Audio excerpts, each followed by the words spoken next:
Hello there, my name is DLimes13, and this is the Metal Gear Solid 2 Extreme and European Extreme Speedrun Guide. Today we will be going over a general route on how to speedrun either Extreme or European Extreme difficulty for any version of the game. We are playing on the PC version since it is the most accessible to play, the fastest version, and has a lot of tools that make not only learning the game easier, but making the guide easier. Most strategies you will see will apply to all versions, but there are minor differences in certain areas and mechanics on HD and PS2 editions. I will try to point them out as we go along.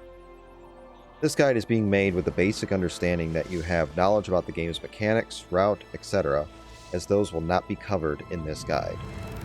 Furthermore, not every possible strategy will be covered in this guide. It will be a more basic to intermediate strategies to get your feet wet in the higher difficulties, but with still enough information to post a really good time. For more advanced and alternative strategies, visit the wiki in the description below. This guide will also cover strategies if you are going for Big Boss rank, which is no saves, no continues, 3 mandatory alerts, no kills, and no rations used. Or any other rank, aka the lethal route. Lethal routes are generally faster, but it is up to you which approach you wish to take. This guide will be shown on European Extreme difficulty, which means you die in 3 hits, most bosses kill you in 1 hit, and the guard vision is the farthest. Extreme is a slight step down, but all strategies will be the same. Instead, you die in 5 hits, most boss fights will kill you in 2 hits, and guard vision is a little bit weaker. Extreme is an excellent stepping stone to European Extreme in my opinion, and a great way to dive into higher difficulties. So, without further ado, let's get started. So the first thing you want to do is go into your options and make sure quick change is on previous. This will enable you to switch between 2 items or weapons at any given time. If you don't do this, you're going to lose a boatload of time, and I really don't recommend it. There's a lot of other options in here you can change to your personal preference, but that's really the only one that matters, is having a quick change on previous. Secondly, you will want to be playing on the new game plus or plus plus save. Plus or plus plus, 1 or 2 completed playthroughs, only differs in one room throughout the entire game, and that is in Strut D during bomb disposal on Extreme and European Extreme. I'll explain the differences when we get there, otherwise it's really up to you which one you want to play. I tend to play plus plus. I like the bomb disposal route in there, but it is preference and I will point that out. Just don't play on new game, otherwise you'll be losing 2.5 minutes at the start of the bomb disposal section when we get to Stillman. We're going to select Take or Plant. We're going to play on European Extreme difficulty. Now, radar itself is personal preference unless you are going for Big Boss. It must be off if you're going for Big Boss, but for this guide, I will leave it on as it's only going to be for Tanker anyway. And finally, we'll be playing on not Game Over if discovered. The other option, Game Over if discovered, as you see below, the game ends when you're being spotted by the enemy or a camera or whatever. Only a few rooms change in GOID, if you will, versus NGOID. So I'm not going to cover GOID strategies in this guide. Instead, you can look at the description below for a good example run that I did with Game Over if discovered on. And a couple other things before we get started. If you quickly see me reset a room or quickly take a death, I'm using a trainer tool that our good friend BMN has made, which he's made a lot of contributions to Metal Gear speedrunning in general, not just this game, but a few others. I linked his website below with all of his tools and whatnot. He's got an auto splitter, a trainer, all kinds of good stuff for this game, which is why PC version really is the best way to play this game. And then one more thing, you saw in the intro and you see on my screen right now, the turbo enabled. So I can turn on or off rapid fire with the touch of a button. Rapid fire or turbo lets us do certain strategies a little bit easier, a little bit quicker. We can get through codecs, get through cutscenes much faster, much more efficiently. And it's really for the torture section towards the end of the game. On European Extreme on PC, it's 50 seconds long. And you have to mash like crazy if you want to get through that in one piece and not die. And frankly, a lot of people can't do that. So in this game, turbo is legal. You can use it anywhere, use it on any version of the game. It doesn't make a difference. It has its benefits, especially health benefits, which I'm a big fan of. So I'll be using turbo throughout, but it's not necessary if you do want to run this game. So just a nice perk that you can use if you wish. So with all that being said, let's get it going.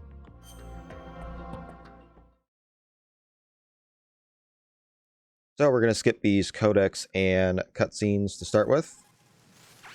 And the first room here, we're really not doing much. We're just going to go open a door.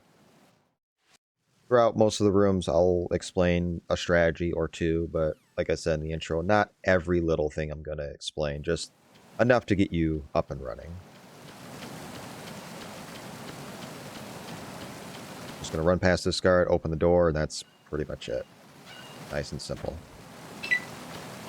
So for this room coming up, there's two ways you can do this room. You can wait for the door to close and then come out of the corner here. The guard will be turned around by then, and then you go to the end of the hallway, hold him up, and then go on your way. That's typically done in GOID, but if you're doing not Game Over if Discovered, which is what we're doing, we're going to round the corner. We're going to immediately shoot him with our M9, roll, because he'll try to shoot at us, and it'll cancel the rest of the roll animation. And then as we approach him again, we're going to shoot him again. That way he goes down. So I will demonstrate that here. Shoot, roll, and shoot him again just as you approach, and then he just falls asleep. So do that one more time. Pretty simple. And occasionally he can miss like that. It's actually slower if he misses. So you do get your health for what it's worth, but it's not going to matter. So this room you can do a couple of different ways. You're going to skip the cutscene immediately. You're going to trank once. You're going to trank him a second time, but you need to be close to him. That way you hold him up.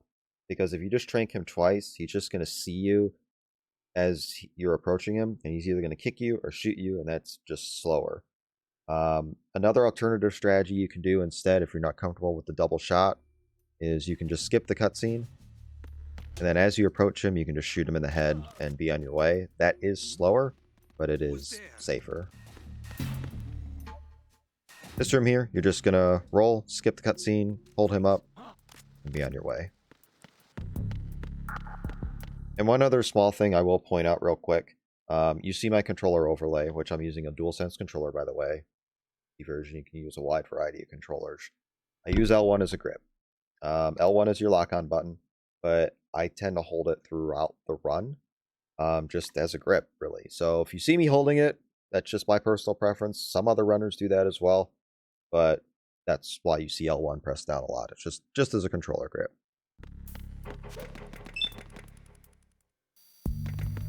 We're going to skip these cutscenes, and then we're just going to run underneath the camera. We don't have to do any fancy rolls or do anything weird here. Now, this room can be done a couple of different ways. You can skip this cutscene immediately, and you can just tank the damage. Do a roll as he spots you. That way it cancels the animation, and then run right up the stairs. Some runners like to do a distraction shot instead to avoid getting shot. It is slightly quicker, but it is a little harder to do, and there's a higher tendency to mess it up. At least I have a higher tendency to mess it up. So I'll try to demonstrate that for you real quick. Alright, so once again, you're going to skip this cutscene as quick as you can.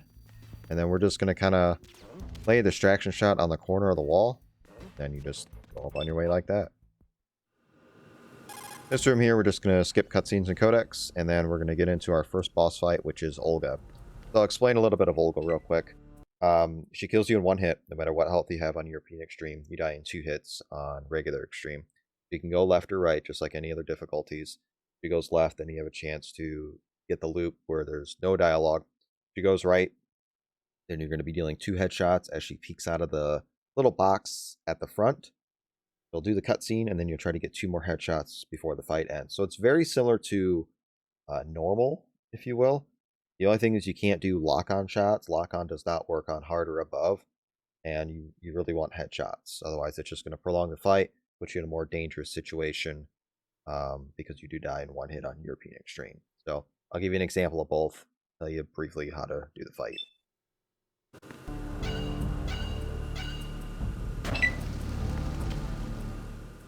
Alright, so here we get a left side Olga. We're going to line ourselves up right here at this edge of the door, looking first person.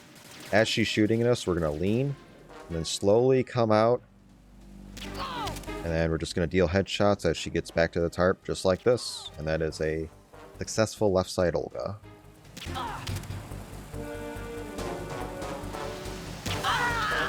Pretty basic. Now we will try a right side Olga. So right side Olga, we're going to sit right here. Right where there's a vertical bar. There's a vertical bar and a horizontal bar. That's usually where I aim at because her head is usually right there. I'm going to lean. That way when she goes and shoots at us, she doesn't kill us immediately. And then when she's done shooting, we're going to peek our head back out, do one headshot. As she starts to run away again, we'll do another headshot.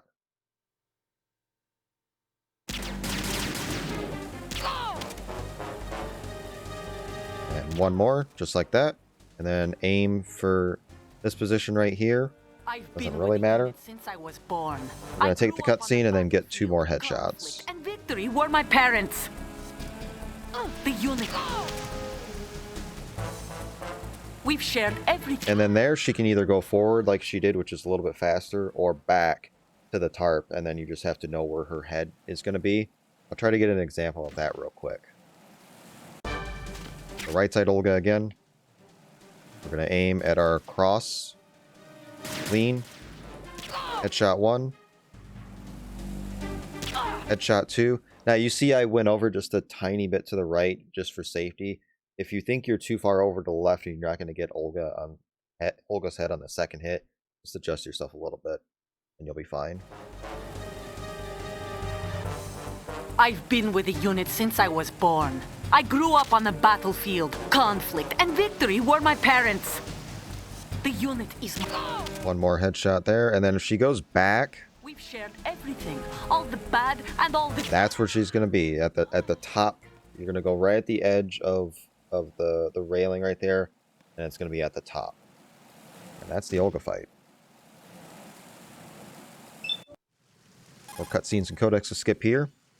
And then what we're going to try to do here is go for an animation cancel or a dav drop.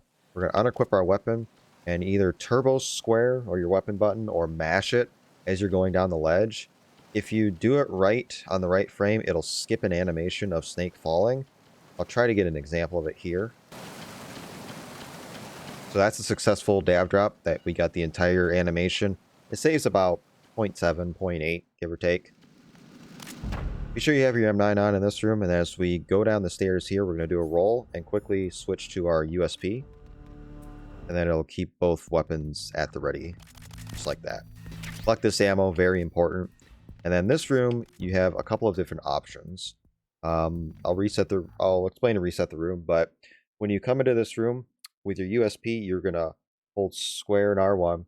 You're going to slowly aim up until you hit the ceiling, and then you're going to fire a warning shot with your USP. It's going to make the guard turn around, and then by the time you start running, the camera will be facing completely south, and then you can just run by. If you try to do this too quickly, then the camera's going to spot you. You're going to get an alert. Alerts carry throughout every room in this game on the higher difficulties, and you're just going to die in 1 or 2 rooms. You don't want that. So let me demonstrate it in real time. Wait till we get to the ceiling and then go. And then we get past the camera. If we do it too quick like this, see how we got spotted? The camera was not faced fully south.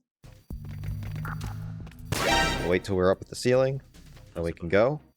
You also want to be holding square, because if you are not holding square, then you're going to be like aiming up at the ceiling too quickly, and it's going to be too fast as well. See, we almost got through, but we got spotted right at the end because the camera was still just slightly moving. Boom. And there you go. Now, another strategy you can do is with the M9, and we're just going to crawl back up the stairs because we're a snake. Another strategy you can do is with the M9. When you get downstairs, you're going to shoot the guy in the back with your M9, and as he's turning around, he'll turn the other way, but you'll go the opposite way and then go right underneath the camera. So what you do is you aim out your M9 as you're coming down the stairs. When you hit the bottom wall, that's when you'll actually deal the shot on him and then just start running. So let me demonstrate that real quick.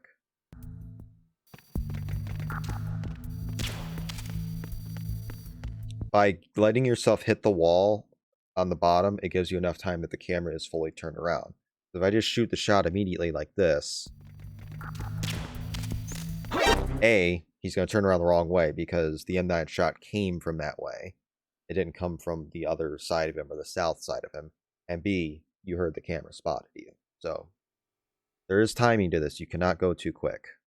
So hit the wall, do the shot, easy peasy, you are on your way. This next room is pretty simple. You're going to have your USP out. You're going to shoot a warning shot in this little hallway here. Pretty much anywhere in this little hallway will suffice as soon as you get inside the doorway, and then up until about that line that Snake is about to cross to get into the next part of the hallway. Shoot a warning shot here. That way this guard doesn't shoot you. Run through him. That way it resets his animation and you don't get an alert. Then you go on your way. Now, a couple things you can do in this room, and this is one where it differs if you're going for Big Boss or not. If you're not going for Big Boss, you're just going to run to the engine room. Pretty simple. If you're going for Big Boss, you got a couple different ways. You can shoot the guard in the head right here on the stairs. It's a quick shot. Or you can let the guard spot you, and then you kind of turn around and then shoot him before his radio call finishes. So I'll demonstrate the harder one first, and the easier one, and then the I don't care about Big Boss strategy. So here's the harder one. It's a little tricky to do that, and technically you can do it without even him spotting you, but that's even harder. But you do that, you go down the railing right here, and then you want to do a roll. It's equipped to your camera, that way it's on your previous, and you'll need it for ladder glitch later, and then go into the engine room. Let me demonstrate the other two strategies real quick. If you're going for Big Boss, this is easier to do. Who's there? Now, if you shoot the radio, it's okay. You can either shoot him in the head, as long as it knocks him out, or shoot the radio. It doesn't matter. If you shoot the radio, it'll still prevent the alert. And then the same thing, just drop down, equip your camera, and on your way. And then if you just don't care about Big Boss like I do, just run. Just simply run. It's the enemy. I need help. Acknowledged. Assault team, check it out. All other units remain in the... Now, engine room can be a little tricky because there's two ways how to do this. There's fast engine room, then there's standard engine room. It's mostly the same up until about 2/3 of the way through the room. And it all depends on your cutscene skip here, for the most part. You're going to be going through this room. You're going to be dropping down a railing. You're going to be tranking one guard as you roll down the stairs, and you have to roll into him. And then when I get to the second part, I'll explain the second part. So we're going to roll here, skip this cutscene. We're going to drop down right about here. There's a little line on the floor. Don't cross it because it'll be too far. Don't be too far behind it because the guard at the very bottom will not move, and then that's going to cause a lot of trouble. Aim your gun out, and then wait till you can just about roll into him like this. If you do it too early, you'll miss the roll, and then you won't get him. He'll shoot you, and then it's a lot of issues. You want to trank him and then roll into him. That way he'll fall asleep immediately, and it'll also distract the guard up top. If you don't distract the guard up top, he will spot you. Now, this next guard can be a little tricky. You're going to do one trank shot. You're going to wait a second. And then you're going to do another trank shot when you're in hold-up range. Walk through the guard, and then just be on your way. So one shot, two shot hold-up, and then just be on your way. Now, this is where fast engine room would differ. So we're doing the slower engine room to start with. What the guard up top is going to do, he's going to come down. More than likely, he's going to spot you, and then you're going to shoot out his radio. He will shoot you, so you're going to try to do a roll to cancel the animation as he shoots you, but you need to shoot his radio out no matter what. But So roll. I got him. Are you okay? Roll got a little out of whack there. He was facing a different way, but whatever. We shot the radio out. Roll up this little set of stairs because it's a half second quicker. What's going on? Respond. And then we're into the engine room, and then we just shoot our sensors out, which I'll show you in a second. But we want to do the fast engine room now. Gotta be fast. Be fast. An example. Alright, fast engine room. Skip the cutscene as fast as possible. Go down the railing. And do the same thing as the other engine room I just showed you. Trank roll this guard. And you're going to do the same thing to this guard.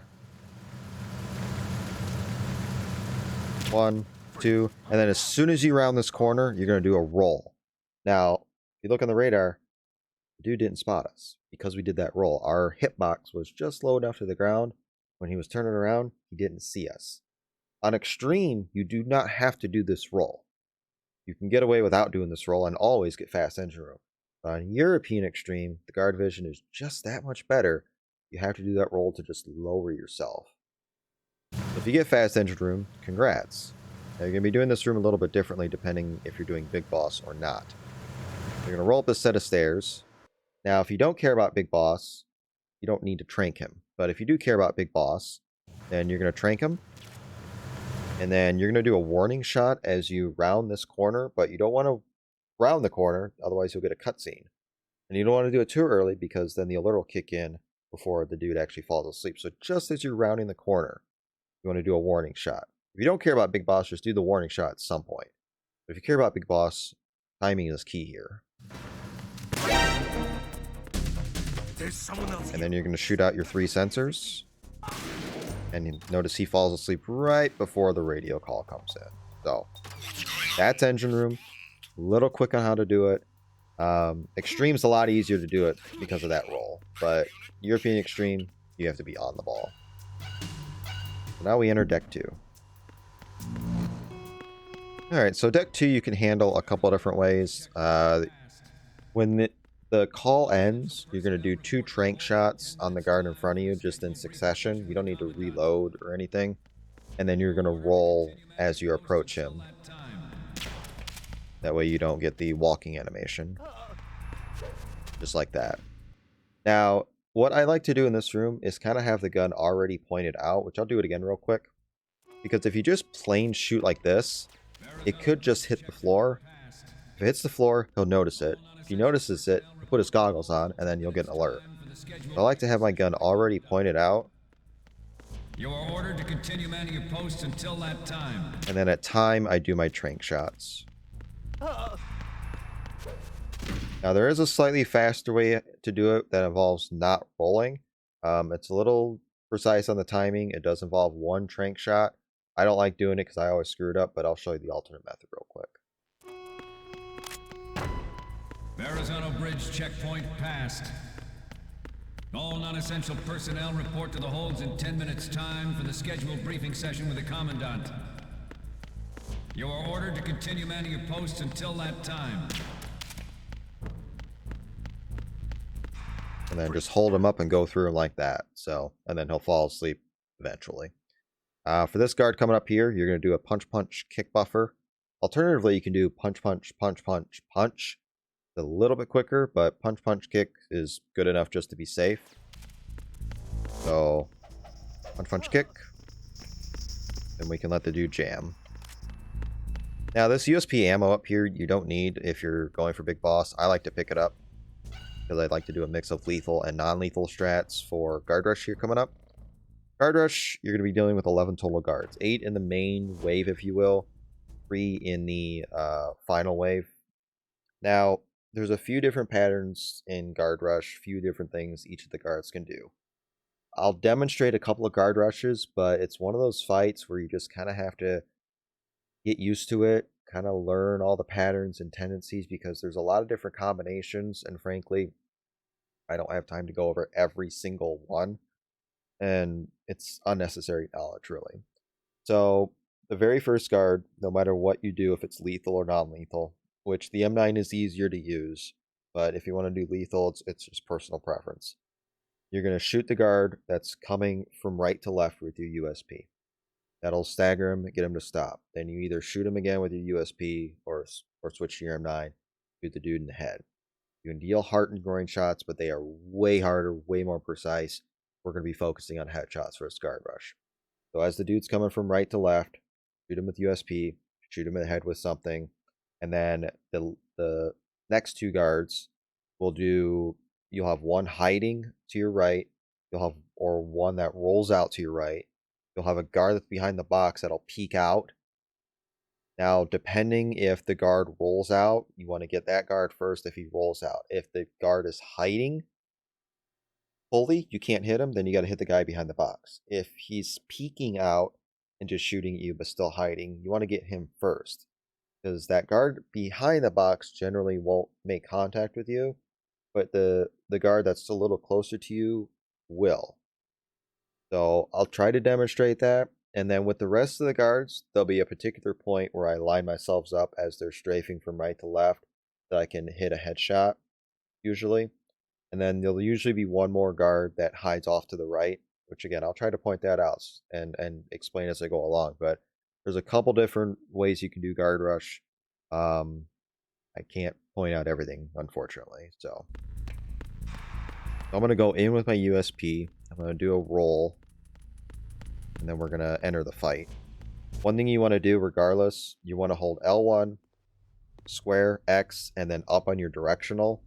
That way you get up on first frame and you never crouch when you start guard rush, because you start crouched. But if you do that, then you'll just get up immediately and you're guaranteed never to crouch. We're going to shoot M9. So we got the rollout. So we could, if we were quick enough, we could have shot the guard behind and then shot this guard, or we give ourselves choice which guard we want to address. So we like this rollout pattern. Now we want to get the guard behind the box or one of these guards strafing. Now, I like to get the guard that's strafing. Unfortunately, I missed. So let me get into a position where I can show you where to aim as they're strafing. Got the same pattern again. So right about here. So I'm above the third thin pipe. Yeah, you can give or take a pipe or so. Above the third thin pipe, but not quite over to the left side of the doorway. You can go over more to the left. If you over more to the right, it's a little more risky because you have the guards running from right to left. But then they'll eventually kind of strafe you and try to shoot at you. And then they'll just kind of go slowly. This is about the point where they start to go slowly. So if you want to go aim a little more to the left, it's a little safer. If you aim where I'm at, it's a little faster. Kill a headshot there, and then we need to get this guard behind the box so other guards can respawn. Once we get this guard behind the box, we can go back to our position. So if there's a guard coming out like that, you got to duck, otherwise he'll make contact. If you're at full health, it's 3 shots to kill. If you're doing most engine rooms, you got 1 spare shot to spare, and then the second one kills you. You need to be careful. That guy, if he's pointing out like that, he'll always make contact. The strafing guards generally won't. It's only when they're poking their heads out. So the left guard and the right guard, if they're poking their heads out, they will make contact with you generally. The guy behind the box, not so much. The guy, if a guy rolls out, not so much. Sometimes, but not so much.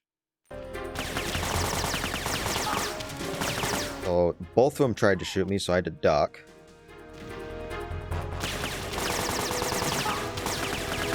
And notice how that guy who rolled out, perfect example, didn't shoot me. So some of these guards are just show shots. They're just to make the fight look more intense. But there's only a couple guards that really try to make contact with you. It's the left and right hiding guards most of the time. So if you see them doing stuff, just duck. 1. We got the rollout one again. That's 2. Get in our position. 3. Now, if he stands up like that, the guy behind the box, he's generally going to make contact with you. So I ducked at the last second and didn't get contact. But if he's just peeking out, it's iffy whether he makes contact or not. 6. And then the next guy that goes behind the box will go back slower, and you get a little more margin of error. That way you can shoot him. So that's all 8, but there's one other one I want to show you for the last guard.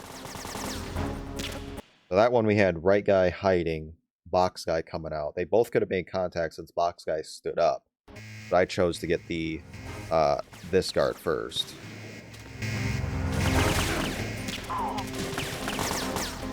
So that guy poking out, that just had his gun out, we couldn't make contact, so I went for the guy behind the box.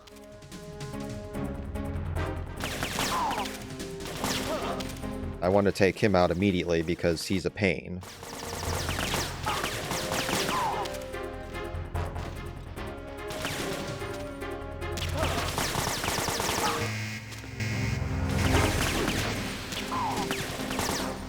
Get box guy if I can. Unfortunately, we missed. It's 2, 3, 4. He'll never shoot me. 5, 6, 7, 8.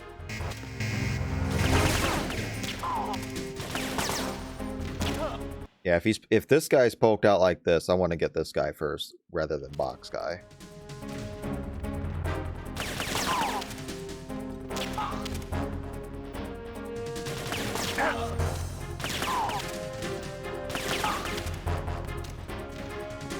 Now, if you get this guy crouched like this, he has iframes. You can see him, you can shoot him, and it ain't gonna do anything. You have to wait till he's up. If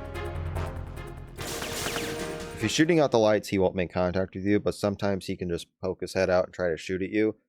This is where you have to determine if you're at appropriate health or not. What you can do in a situation like this is when he gets up, if you don't think you're going to shoot him in time, you could shoot him with your USP, which I'll demonstrate a couple of USP guard rushes because I think it's easier.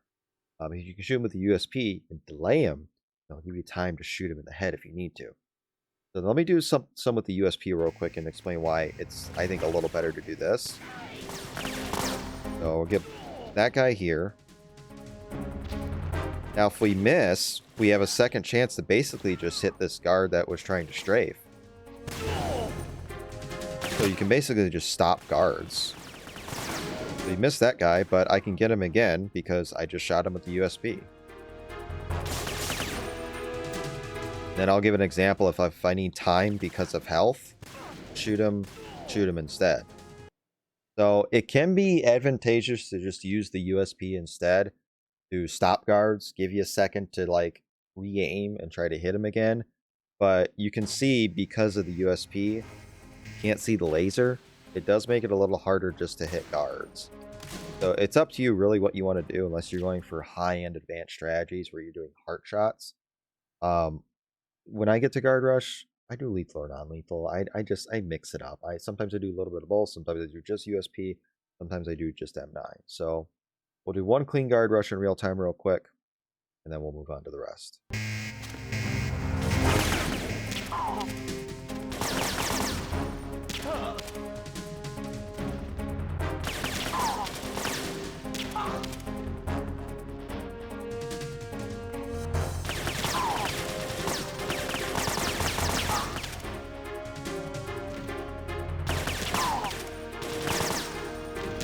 And then for the last 3 guards, you're going to aim right at about here.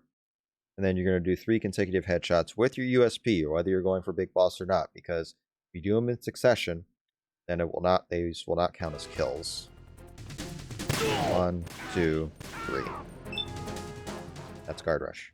So for the holds here, a couple things you can do. Most people do ladder glitch. There's about 55,482 versions of ladder glitch and just as many guides. There is no way in hell that I'm going to explain all those ways to do ladder glitches. Visit the wiki below if you want to learn more on ladder glitch. I'm going to show you the way to do this room with a ladder glitch and without ladder glitch. I'm not going to teach you anything else. This is not what this guy is about. So with ladder glitch, we're going to do a punch kick as we get on the ladder, and as we're doing the kick, we're going to equip our camera. Then we're going to do a series of inputs. We're going to do hold left until the camera changes, and then we're going to press X, then up, then triangle. But we want to space our inputs about 1/4 of a second between each of those inputs. You don't want to press them in succession, otherwise it'll break. Punch kick, equip, hold left, X, up, triangle.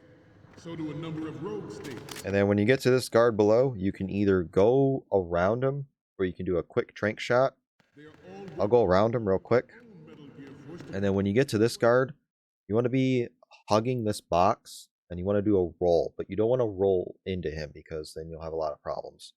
You want to roll like this, and if you roll towards this box, it's okay.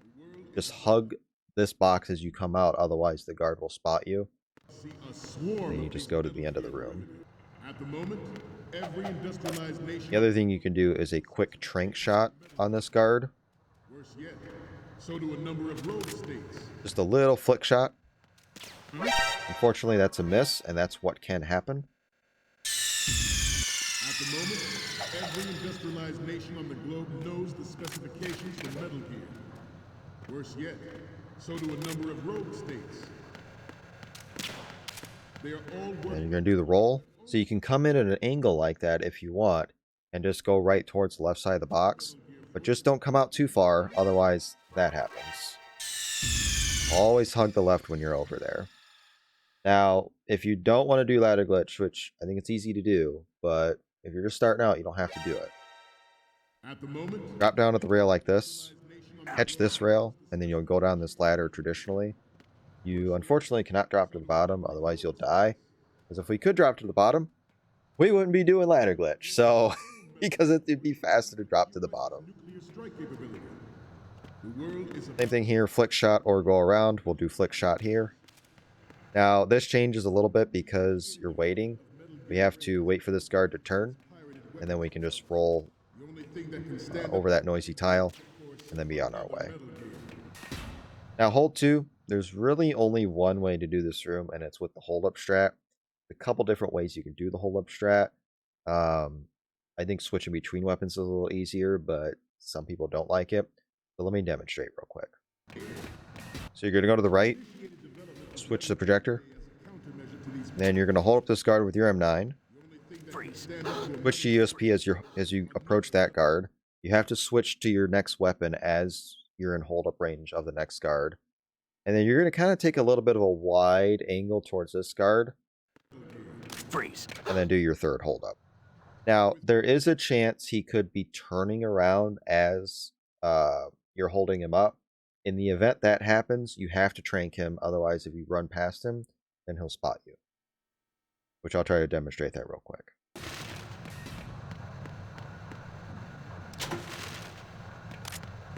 Freeze. Hold up. Freeze. Hold up. And then if we're too slow, we get this. So now we have to shoot him before we can go on our way. If you don't shoot him, he will spot you immediately.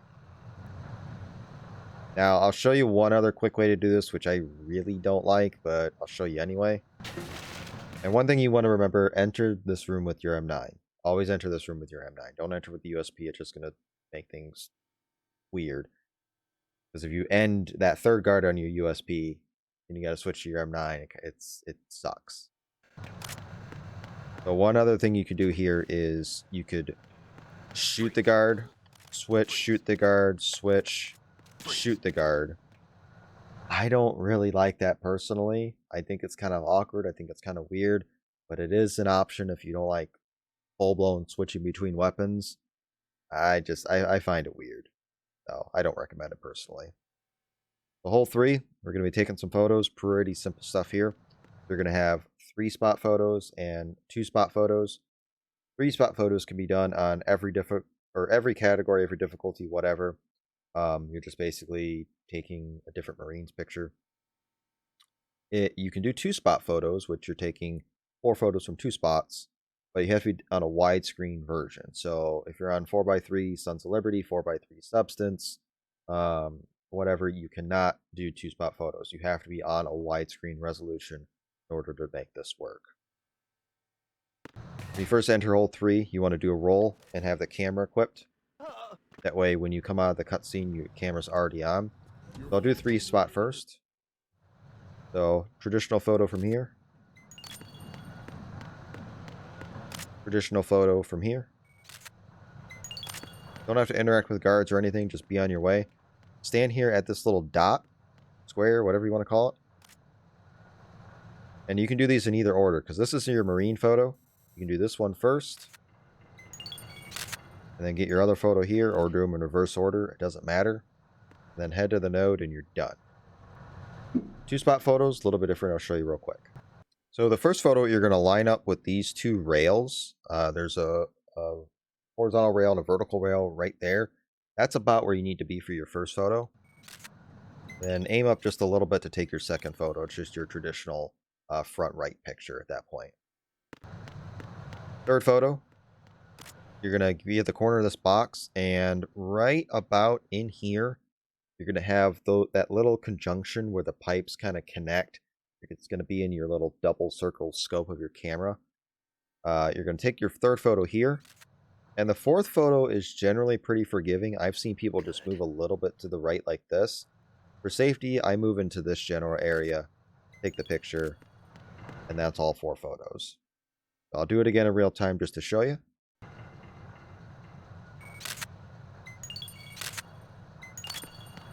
Now you have plenty of time before this guard actually turns. You just can't be staring at that photo all day.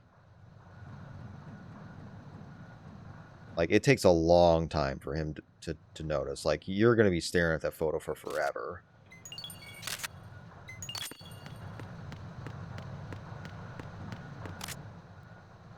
Third photo here. And there's your fourth photo. And that's your tanker. So for the node here, you want to hold all the face buttons. It is slightly quicker than just mashing or turboing 1 or 2 buttons. So that's all the photos, and that is the tanker chapter. We're going to go to the plant chapter next, play as our friend Raiden. Be sure to let go of your turbo button if you're using turbo before you hit the save prompt, otherwise you'll hit save on accident and lose about 3 or 4 seconds. Don't save, and we're on to plant. Not a whole lot going on for the first few minutes. Just tutorial stuff, a lot of cutscene skipping and whatnot, just like any other difficulty. We're going to start by opening a door and skipping more cutscenes and codecs. We're going to be doing a lot of cartwheels. Cartwheels do save 0.05 seconds, so that is 1/20th of a second or 5/100ths of a second. You want to be doing cartwheels in a straight line if you can. You don't want to be doing them at angles, up against walls like this. Like I always say when people are starting out, don't worry about the cartwheels. Don't worry about the cartwheels. They are really, really not important. Do them only when you know you're going to make a straight line. Don't do them at weird angles until you're a little more comfortable with them. Otherwise, you're just wasting time. Because if you bonk into a wall like that and do a cartwheel, you're losing like about a second or so. It's just dumb.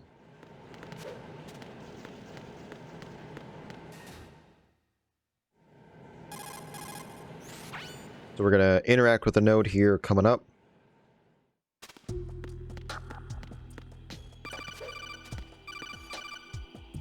And then for turbo users, we're just going to hold X to skip through all this. And then switch to circle turbo to exit out. Hold select immediately to answer a codec call. And skip more codec text. A couple things you can do in this room. This sort of depends if you're going for a big boss or not.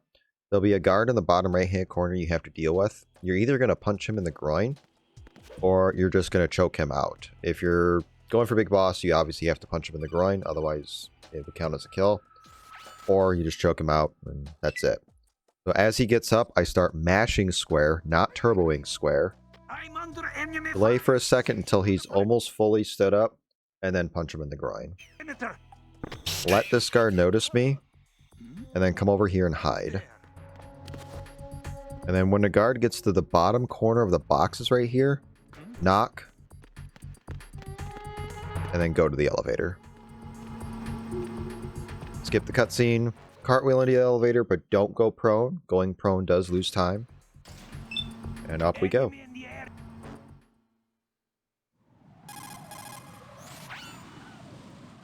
So for this hole in the fence, you can do a couple of things. You can go right up to the hole in the fence, crouch, and then go prone.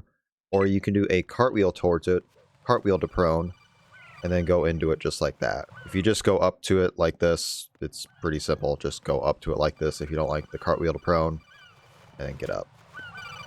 When you get to the little line I'm standing at, that's when this mandatory codec call is going to come in. You just press select, and then it'll answer. You skip the text, and you move on. So this little line right here on the floor is your barrier. We're going to cartwheel about halfway down the stairs right when the camera changes. Skip more stuff. And then just go out this door. So pretty basic stuff so far. As soon as we exit, we're skipping more cutscenes and codecs. Be sure to pay attention to my controller overlay below, because it is critical. Now, two ways you can go on this bridge. You can go up top or on bottom. I like to go on the bottom. Just because that's just how I've always done it. Basically, just going to cartwheel into one of the guards and go on your way. I'll do both, but I recommend bottom. For GOID, you have to go up top for whatever reason. I just think it's a weirder angle. That's why I don't like it, but those brown black patches on the floor are noisy. Don't touch them. Cartwheel into the guard. And then go into the door. Otherwise, you can just go the other way if you prefer. Roll over the noisy grates. Cartwheel into that guard. And off you go. We're going to cartwheel immediately. And skip more stuff. So, see a theme here. Now, you get your first weapon. You get your SOCOM from Bliskin. You're not going to equip it yet. You're not going to get that ammo that's sitting down here. You don't want the ammo. And you're not going to get the ammo that's right out here in the locker. You don't want that. As you come out this door, as soon as the camera changes, a codec call will come in. There'll be rows. It'll be a save boss. What you do if you're on turbo is you go out the door. You immediately press select. You don't cartwheel or anything. And then you hold circle. You hold circle with turbo, or you can mash it.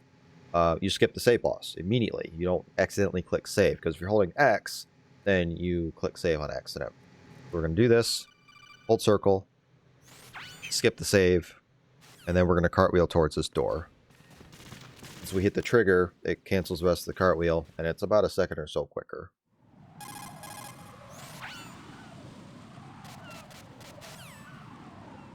So for the bomb disposal route, we're going to be doing the non-conveyor belt route.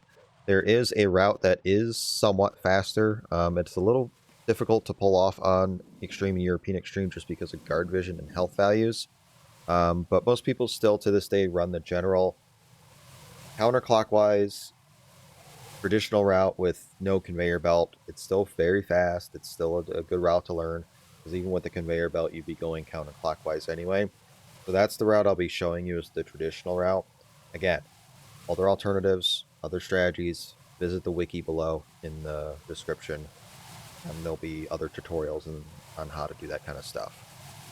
Don't need those chaff grenades yet. Now, this cutscene coming up is why we're playing on New Game Plus or Plus Plus to skip this 2.5 minute Stillman cutscene. Cartwheel into that load zone. It is quicker to just cartwheel into that load zone.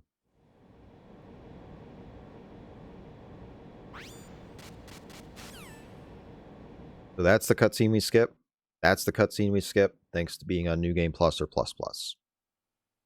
So when we come out of here, we're going to shut off our turbo. We're going to do a cartwheel. That way we can do a menu without losing momentum. Coolant. That's the coolant. SOCOM, coolant, whatever. And then we're going to do a warning shot as we get towards the end of the hallway, because there's a guard over to the right. If we just flat out run, he's going to see us and shoot us. And we don't want to lose our health this early. So do the warning shot. He won't shoot at us. Hello. Let me do that in real time. Menu 1, menu 2, get off your coolant, shoot. And there you go. This room here, we're going to take out this cipher by running and gunning. 1, 2, 3. In the event you miss your third shot, then you should just go into first person and shoot the cipher. If any of you know me, that happened in my GDQ run of this. I'll try to point that out real quick and show you what that looks like.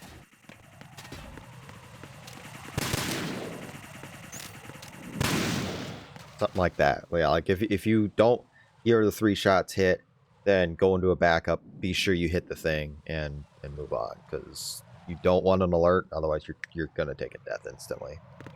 Again, don't need the chaff grenades right now.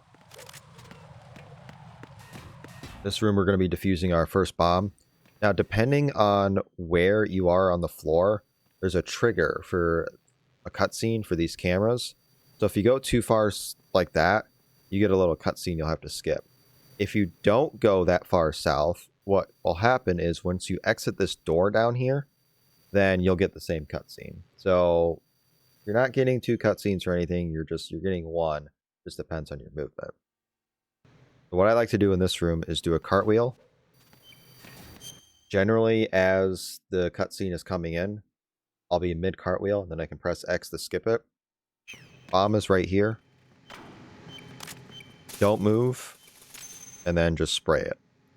So with the bombs, there are two types of bombs. There's a fast bomb and a slow bomb. Fast bomb diffuses in 1.25 seconds. Slow bomb diffuses in 2.5 seconds. 3 seconds if you're on Xbox, because weird things. This bomb will always be a fast bomb as long as you don't move. And then afterwards, just leave. Don't need to do anything else. When you get to this line right here, you want to do a cartwheel to prone. When you get to the line that I pointed out, you're going to do a cartwheel to prone right here into the load zone. It's about 1/4 of a second quicker.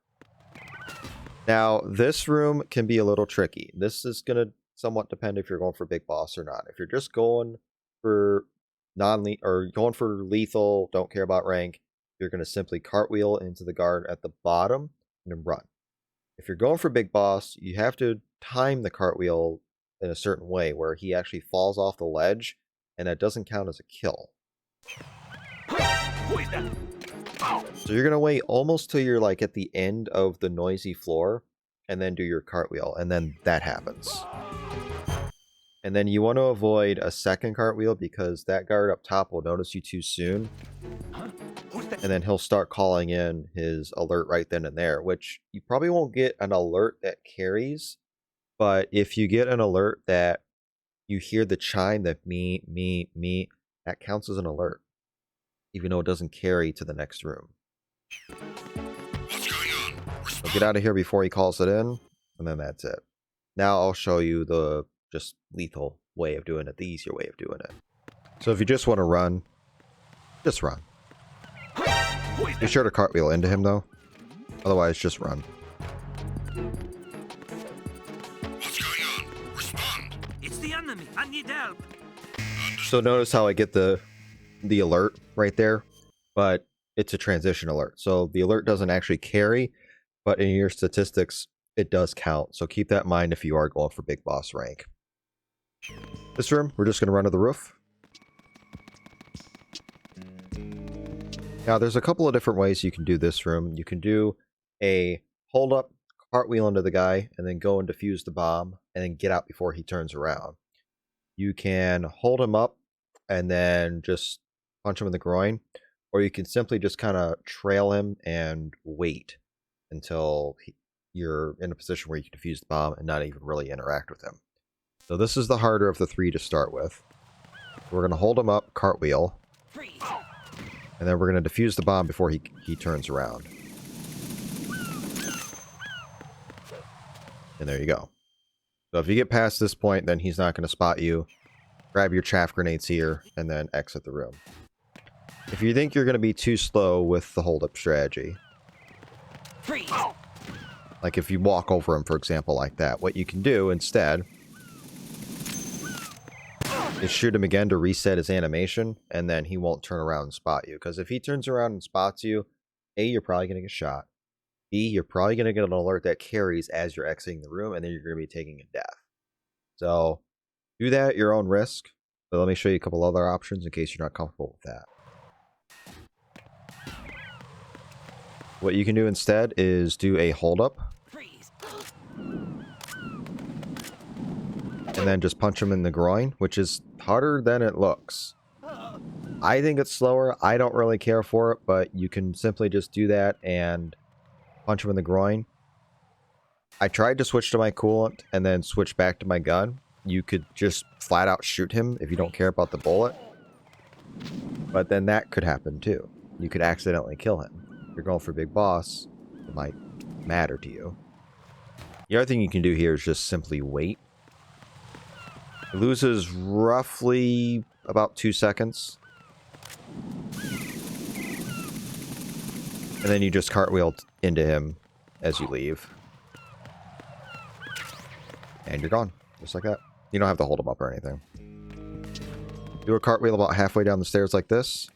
And now this guard you can take care. I'm going to say in one way or a couple different ways. There's more ways you can do it too, but I'm going to demonstrate just 2 ways you can do this. One is just simply wait it out and just eat the 3 seconds. Once he starts moving, you can start to trail him and then go for the bomb. As long as your movement is good enough, by the time you're done dealing with the bomb, he's not even going to notice you or spot you. The other thing you can do is shoot him in the groin. Hit him in the groin. So get behind him like this. And then hit him in the groin. Now, if you miss and accidentally punch him somewhere else, then it's somewhat a scramble mode. Like, I'll try to demonstrate that real quick. You could try to go for him in the groin again, but if he kicks you and starts to get a radio call off, that's not going to be good. So if I do this, then I go into just deal with him mode like this. And then I defuse the bomb. So after you deal with him in any way that you want, we're going to go into here. We're going to do a cartwheel to prone. And I typically like to do this with D-pad. We're going to do a coolant rise. So we're going to, once we're at the edge of where we can get up, we're going to equip our coolant. We're going to press X to start to stand up or rise, and then switch back to whatever weapon we have. And it'll cancel the rest of the animation for getting up, thus rising with the coolant. Come down to about here. Do another coolant rise. And if we're in the right spot, we can actually defuse this bomb from behind. So pay attention to where I'm at right now. My knees are basically on that line, and we're not quite touching the pipe that's to my left. I'll just sit here for a second, that way you can get a visual. But that's about where you need to be to defuse this bomb. Don't even bother crawling to get the bomb. It is not worth it. I'm not even going to show you that. So let me show this in real time.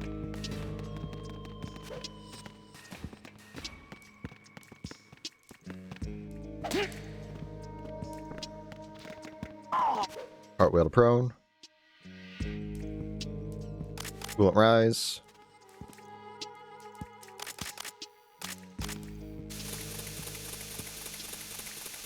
And there's your bomb. And then we're just going to come back, do a couple more coolant rises. Our movement's good enough, then we'll get out in plenty of time before he gets up. And if you're fast enough, that guard won't be turned around, he won't spot you at all, which if he does, it doesn't really matter what you do.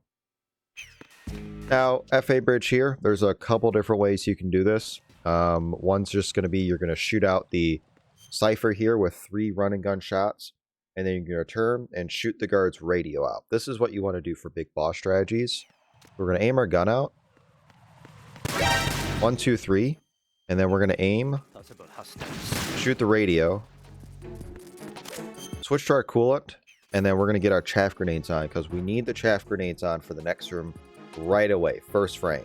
Very, very important no matter what strategy you do. But I'll give you an alternate strategy for here. Same thing, we're going to take out the cipher here. A third person shot, because we don't care. It's the enemy. I need that. And we don't care about alerts, so we can just do that simply and then get in the door. And if we get a transition alert, it doesn't matter. Now, you could theoretically shoot this cipher really late and not have to do anything with the guard. Possible hostiles sent back up. It's tight, but you can do it. So for Strut F, there's really only one way I'm going to show you how to do this. You can do it a number of different ways, but I'll show you just one way on how to do this. As soon as you enter the room, if you have turbo, great. If not, you need to mash like crazy. You need to throw the chaff grenade immediately. So throw the chaff grenade as soon as you enter the room. More than likely you're going to get shot here. That's okay. If you don't get shot, it's a bonus. But if you do get shot here, that is perfectly fine. Chaff grenade's going to go off. You're going to grab your M9, switch to your coolant, and then switch to your M9 you just picked up. You want to hug the left wall here. That way you don't get kicked by this guard. Come down the rail. And then there's a line on the floor right here. I'm under attack. Stay alert. You want to defuse this bomb basically at this crosshair. Because if you're too far back, you won't hit the bomb. If you're too far either way, you won't hit the bomb either. So throw the chaff grenade. Pull it. M9. Hug the left a little bit. Come down at the rail. Get in position. Yeah, I'm too far left now. I'm under attack. Stay alert. And then you're going to get a codec call as soon as you finish the bomb. Grab these stun grenades and then get out. And try not to have... See, that's a prime example of why you shouldn't cartwheel until you're good at the game. I'm the probably best at this game. I still suck at cartwheels. And there's also a chance, depending on your movement, that you may interact with this other guard and you may get shot a second time. So be aware of that. It's not really that big of a deal if you get shot a second time, but it can happen. So let me demonstrate this in real time.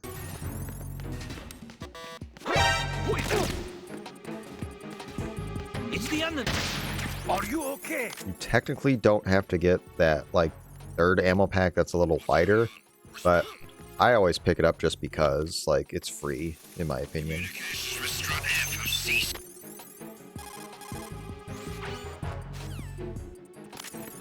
Now, when I get to the stairs, I'm gonna cartwheel, equip to my coolant, and then equip to my chaff. I'm gonna throw this chaff immediately. I'm gonna get a codec call right here, so I'm gonna hold select. And then I'm going to do a cartwheel to prone. And then ideally I would do a coolant rise right here, but I want to point the line out. When you get to about right here, this line right here, you want to go cartwheel to prone. That way you pick up this claymore mine that's right here. Because if you don't pick up the claymore mine, it's going to kill you instantly. It'll give you an alert for what that's worth. And it's just going to make your life terrible. So I'll demonstrate that again in real time. Again, throw the chaff. Get our normal codec call here. And then do a coolant rise. And then at this point, we're going to switch to our M9 and our SOCOM for the next room. And ideally, you do want to be under caution for this. If you're not under caution, this room does work the same way. There's just one less guard. But you're probably going to be under caution. We're going to take out this first guard. We're going to take out this guard, and then the attack team guard in that order. You don't want to do the attack team guard first. Otherwise, the guards that we took out second and third will actually binocular us. Take out the two cameras I just took out. Take out this guard. Grab this cardboard box. Take out this extra camera. And then if we have time, grab these stun grenades. And then switch back to our coolant. This will be the box we want to defuse the bomb with. So this room basically just runs on a timer. You have a lot of leeway if you want to get that bomb before, or be with that bomb when it gets there, be on time for the bomb. But you do kind of sort of have to move quick. You do want that box you picked up. You do want those stun grenades because it is useful for later on. But you don't want to take too much time in here. There is a backup in case you are too slow, which I'll show you the backup for that. But in most cases, you really shouldn't be too slow. So let me demonstrate this in real time, how it should look. And then I'll demonstrate the backup in case you are too slow. I'm going to take out this first guard. 1, 2, 3. 1. 1. Now you can hold them up if you want. You don't really have to.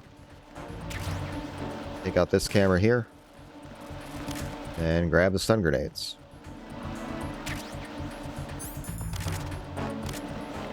And then that's perfect timing. Just as the box was coming up on the belt, it was there. So if you're too slow, this is what it looks like.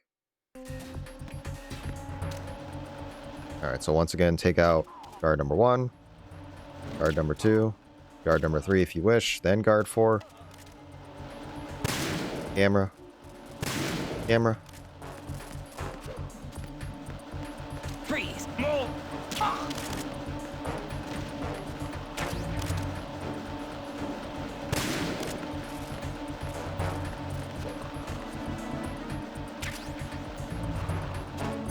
Switch to our coolant. And we're too slow. Okay. So, what I'm going to do, I'm going to retrank the guards. The 1 silver box is passed, suit 2 is passed, the 3rd one will be the bomb. And if you miss it from there, then you're pretty much screwed at that point. New status report. Attack team, come back at once. Guard team, stay alert. So for the helipad up here, a couple different ways you can do this. You're going to cartwheel as soon as you round the corner here to skip those set of stairs. Cartwheel into this trigger. Now, I like to do this first part with D-pad. That way I keep myself in a straight line. So we're going to do 1 here, cartwheel here, cartwheel here, cartwheel here. And as soon as that shadow starts to angle is when I do a cartwheel to prone. Do a coolant rise, and then depending on how quick I am, I may have to trank roll this guard. Or if I'm slow enough, then I'll just be running by him. So I kind of just like get my gun out when I'm in hold up range, when I think I'm in hold up range, and then just shoot and then just see what happens. So if you cartwheel a prone into him, it's great. If you cartwheel and miss, what you have to do is turn around and hit him. Otherwise, he'll come out of his hold up and then you'll get a caution coming out, and you don't want a caution coming out. I'll demonstrate that part real quick in case that happens. So 1, 2, 3 at the shadow. Cartwheel prone. Get up. And you want to hug the... You don't want to be like in the middle of this corridor, because the guard over on your right-hand side, left side of the screen, will spot you. And if he spots you, then you have to trank him, go to all sorts of backups, and it's no fun. So if you miss, you have to turn around and trank him like that. Otherwise, you'll get a caution coming out, and you don't want that. If you don't want to mess with this at all, you can do a slightly slower strategy that is much safer. Same start. 1, 2, 3, 4. But you're just going to head over here and then just run. Loses like maybe a second or so, but it is safer. Do 1 cartwheel down this set of stairs. Doing 2 cartwheels is slower and is also a meme.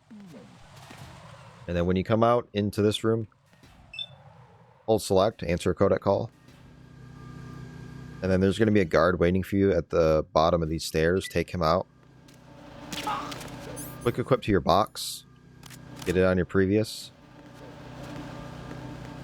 And then as long as you took out this camera, then you won't get spotted. And just exit the room. DE bridge here. You're just going to trank roll this guard, and then we're going to enter Strut D, which is the main difference on New Game Plus. Or New Game Plus, New Game Plus Plus. So, New Game Plus. I'll explain this and then I'll show you. New Game Plus has 1 bomb on the left-hand side. That's the same on Plus or Plus Plus. On Plus, you have 2 bombs in the middle, kind of right by each other. On Plus Plus, you have 1 on the left, 1 in the middle, and then 1 on the bottom right when you enter the bottom right door. So if you're on Plus Plus, you're going to be entering from the bottom, which I'll show you that when we do the Plus Plus example. On Plus, you're going to be doing this here. So this is the New Game Plus example for Strut D. And this only applies to Extreme and European Extreme. This doesn't matter for Hard and all the other difficulties below. This is just for the 2 higher difficulties. This matters. You're going to face right. You're going to trank this guard in the head, and then you're going to trank that guard either in the head or the body. It really doesn't matter. And as long as your movement's good enough, it really doesn't matter when you shoot this guy, you just need to shoot this guy at some point. That's all. Now, there's a couple different ways you can handle this guard. You can do a knock, that way it lures him away, and then you take care of him and shoot him from a distance. Or you drop down, he tries to spot you, you open the hatch, you get some iframes when he tries to shoot you again, and then you take him out after you defuse the bomb. So I'll show you the easier example first, and then the harder one after. So knock, wait a second, and then drop. And then take him out. It doesn't have to be a headshot. It can just be a body shot. And then crouch and defuse your bomb. That way you get a fast bomb.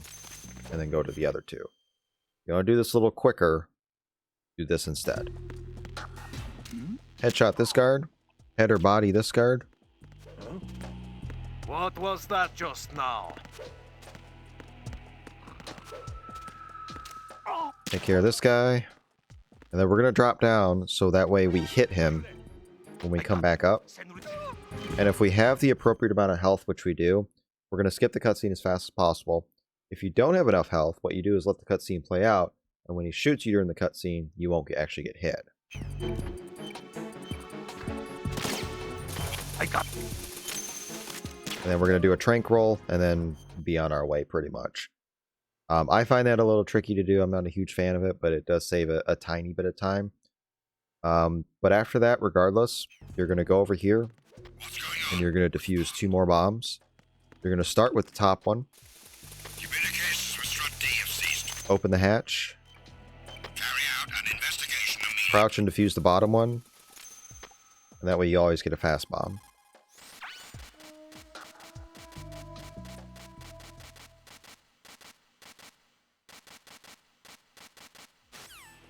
And then get out before the attack team comes.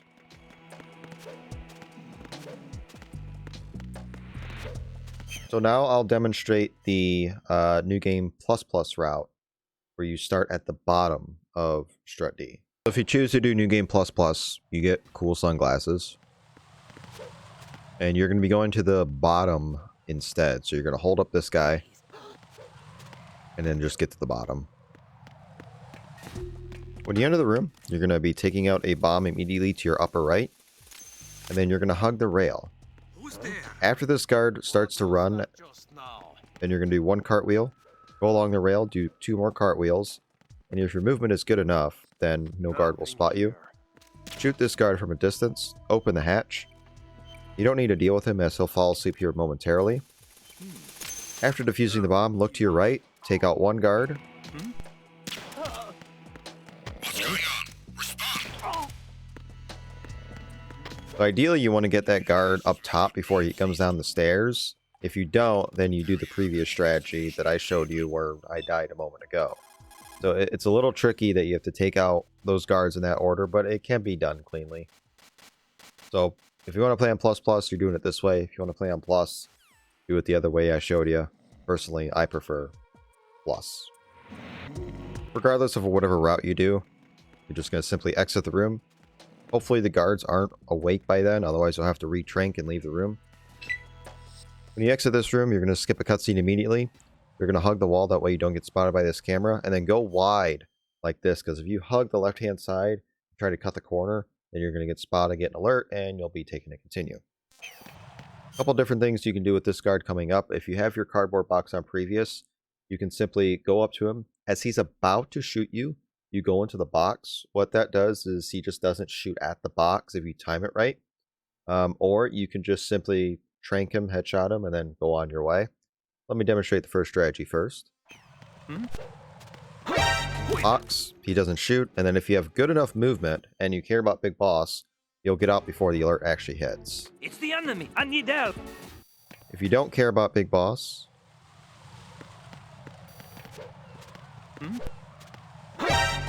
then your movement can be a little wonky, or he can be right there and the alert can come in, because when you enter the next room, regardless if you're carrying the alert, the game's not going to carry this alert because it's going into another part of the game. It just cancels any alerts out.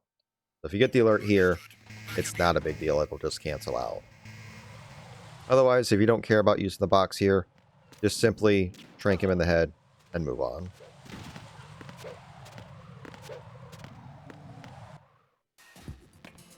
Now we're coming up on the last part of bomb disposal. We're going to grab the sensor B here for story flag purposes. We're not actually going to use the sensor. And then we're going to defuse our final bomb here in the restroom. We're going to line ourselves up with basically the blow dryer and the edge of this little panel. Use this bomb from a distance, as we can't get any closer to defuse it with the fast bomb. Take care of this codec. And then we're gonna exit the room, do a cartwheel real quick, switch to our SOCOM. Answer one more codec call, and then we're gonna take out these, or this cipher here. Just like we did earlier, run and gun. Now normally there would be chaff grenades right here. You're gonna pick them up, pretend there's chaff grenades there. Keep our M9 on as we enter this room. And then when we enter this room, we're going to go through this door. We're going to immediately aim, shoot the guard. He's going to turn and look one way. We're going to go the other way. Don't do any cartwheels here because it is risky. If you do cartwheels here, then the guard off to the right of the screen may spot you. And if you get an alert exiting, you're pretty much taking a continue. And since you're on a time section, where you have the little time left indicator on the screen, you go back to the start of the time section where I came out of Strut C at. You gotta do all that again. That's just a lot of time loss. Cartwheel prone there, like I showed you earlier. Same thing for the AB bridge. Do whatever strategy you're comfortable with. I'm just gonna cartwheel into him. Not even gonna care about the alert or anything. What's going on? Respond. Just get out before any potential alert hits, and we're just making our way back to the start of the plant section, essentially.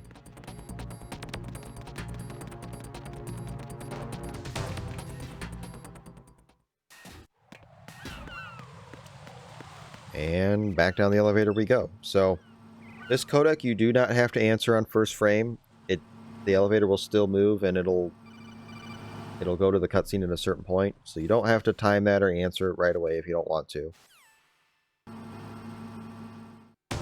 So now we're going to find our mega bomb here in the deep sea dock. Fortunately, it's in a pretty easy location compared to other difficulties. At some point, you do want to quick equip to the coolant. You can do it right here during a cartwheel. That way you don't lose momentum. And it's right here. So you can stand right here at about this corner and defuse it. And that's pretty much it. Nice and easy on Extreme and European Extreme. Now, with the Fortune fight, you can do it one of two ways. One involves doing pop-out shots like this and getting invincibility frames. I find that really awkward to do, and I think it's high risk for no reward. I'm not even going to bother showing you that. That's something for the wiki if you want to go look and see how to do that. What I'm going to show you is a very simple box strategy that applies to all versions of the game, where you're just going to hide in the back of the room, going back and forth, avoiding fortune shots in the box. There's going to be 2 barrels you have to avoid, otherwise you are insta-killed by the barrels. On European Extreme, you die in 2 hits. On Extreme, most of the time you die in 1 hit, which is bizarre. So European Extreme actually gives you a little more leeway as far as your health is concerned. So we're going to enter the fight. Normally there would be a codec call right here you'd have to answer, but we've already answered it due to loading a save. So we're going to enter this fight. We're going to equip our box immediately, and as she shoots, we're just going to run around the room. So these 2 barrels that are in front, you want to avoid. If she makes contact with them, you need to get away as fast as you can and just hold in the opposite position until they blow up. So after she starts to shoot the lights, you need to get to your nearest corner, whether that's the right corner or the left corner, because if those lights hit you, you will die. So I was closer to the right corner, so I'm in the right corner. So she'll do about 5 hits and then start to shoot at you again. At that point, you need to start running around the room because all your cover is going to be destroyed. So you just want to turn when she's about to shoot again. Turn. turn. You don't want to turn too early and turn into a shot. You don't want to turn too late, otherwise you will get shot. You get the cutscene, make sure you hold a direction, that way you get your momentum going. I usually like to go to a corner of the room, that way I get some cover coming out of the cutscene. But the box just gives you a better turning radius, and it makes her way less likely to hit you. And as she's reloading her gun like that, you just kind of have to time and look at when she's about to shoot you again to start moving again. As she's reloading, I do like to stop and just kind of wait and time it, and then go again. So when she starts to shoot the barrels, you're going to get out of your box, you're going to go to the front of the room, you're going to collect the 2 ammo boxes. But you don't want to be next to one of those golden barrels if you're collecting the SOCOM ammo. If you're next to it, it'll blow you up, it'll instant kill you. And then after you collect the second SOCOM ammo box, you're going to switch to your coolant. That way you end the fight on your coolant, and then you're going to answer the codec call. So I'll demonstrate this fight again in real time. Flip the box, she'll shoot twice, and then start moving. So she shot a barrel there, so I have to wait. Now I can go.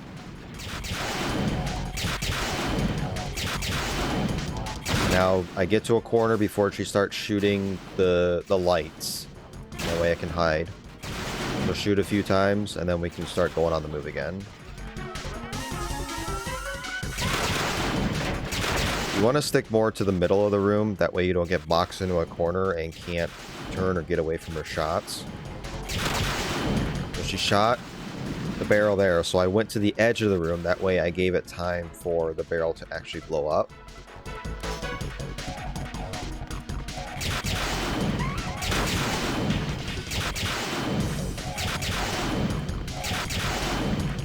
She's reloading, I'll wait a sec. So if she does shoot you like that, don't panic. Just get up immediately, get your box back on, and start again. Try not to hug the edge of the room like I did. That's a perfect example of if you hug the edge of the room, you could just run out of real estate and you try to turn again, you actually turn into her shot. No matter what your health is, you get a full health refill after every boss, and this is a boss. So even if that does happen, it's okay. Wait for this barrel to blow up, and then just answer the codec call and you're done. That's the fortune fight. So coming out of here, there's going to be some claymore mines you're going to avoid. It's very easy to avoid them with the box on. So as we get into the gated area, we're going to equip our box and then hug the north section of the wall. Because the claymore mines are basically right... Get a gun out right here and right here. As long as you're on this side of the line and hugging this wall, then you're okay. So for this room here, I like to do a cartwheel down the stairs and then shoot a warning shot. That way this guard doesn't shoot at us. Alternatively, you can round the corner and then do a box hide, similar to how we did it earlier, going back into Strut C. We equip the box as he's getting ready to shoot you. So whichever strategy you want to do. And if you ended the fortune fight with coolant on your previous, then you'll have the SOCOM on. Or with your coolant on, then you'll have the SOCOM on your previous. Warning shot here, cartwheel onto him, and be on my way. Now one thing I like to do here is switch to my coolant now. And then we're just going to run in this room. Nothing we need to really do here.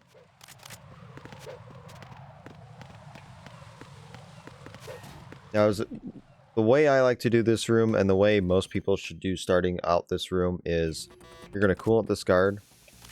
You're going to run into him like this. You're going to hold up this guard as you exit the room. And then just simply exit the room. That's probably the most basic way how to do this room. There are some quicker, a little more complicated strategies to this, but I would just do something like this starting out. Now, when you get into this room here, you've already collected the claymore mine, so you can just run along through, just be on the noisy floor here. And then I equip the box right about here. but I don't hug this right pillar that I'm right next to, because if you're too far to the right, then you're going to be in the field of vision of the cipher that's right there. So you kind of want to be in the middle of the bridge and then get to the middle of that section you're on before the doorway is and before the pillars. Like I'm like right in the middle of those. I stop right before the cipher's about to turn. And then on the screen, when the cipher gets to the time left on my screen, that's when I go. And then I unequip my box. You can go earlier. Excuse me. You can go earlier. You can even shoot the cipher if you want, but I think that's the safest strategy starting out, is just do that instead. Equip the box, hide for a sec, and then go. Now, when you enter this room, you want to equip the box immediately. You can unequip it right about here. You're going to do a warning shot as you round the corner. That way the top guard here doesn't shoot at you. And then you're going to switch immediately to your M9 and then do a trank roll and shoot him.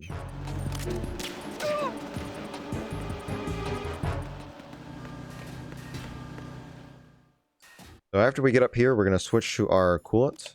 And then we're going to get into the Fatman fight. So you can do this a couple of different ways. There is a nice fast strategy that involves Claymore. You can do it lethally, stuff like that.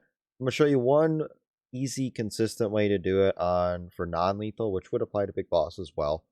You're basically going to shoot rounds of SOCOM ammo at Fatman. It takes 6 shots to knock him down, and then do 2 M9 headshots. You'll do that, I think it's for 6 cycles, so 5.5 really. You'll be defusing 2 bombs in the process, and you should not be defusing any more bombs. You should be able to keep up with him. Ammo management is critical since you can't hold that much SOCOM ammo to begin with. You do want to go in with as much as possible. So we're going to collect this ammo right here. And then we're going to line ourselves up, that way we can get a fast bomb here. Right at the corner of this box, we're going to go cartwheel to prone. And if we did it right, we can get a fast bomb. So we're going to defuse the bottom bomb first. We're going to evade Fatman's shots. And then we're going to trank him in the foot, defuse the bomb, and then trank him in the head. And then I'll explain more after that. Stand about here, defuse the bomb. We're going to kind of come up like this to evade his shots. Shoot him in the foot. Shoot him in the head once. Defuse the bomb. And then we're going to shoot him in the head one more time. Now, you can go get the ammo that's right behind him if you want. It's M9 ammo. You typically don't need it, so I'm not going to. Shoot him in the foot one more time. Do 2 more shots. Switch to our SOCOM. And then we're just going to play chase. Headshot. Headshot. And then just keep chase. You can't shoot him right away after you do the 2 M9 shots on him. You have to like delay for like 1.5 seconds or so. So you chase him for a few steps and then you start firing away. You really got to keep up with him, because if he gets too far away, it's going to be harder and harder to get to him, and then he's going to plant more bombs. And if you're not quick enough on your shots, then you'll only get 1 M9 shot off like I've been getting.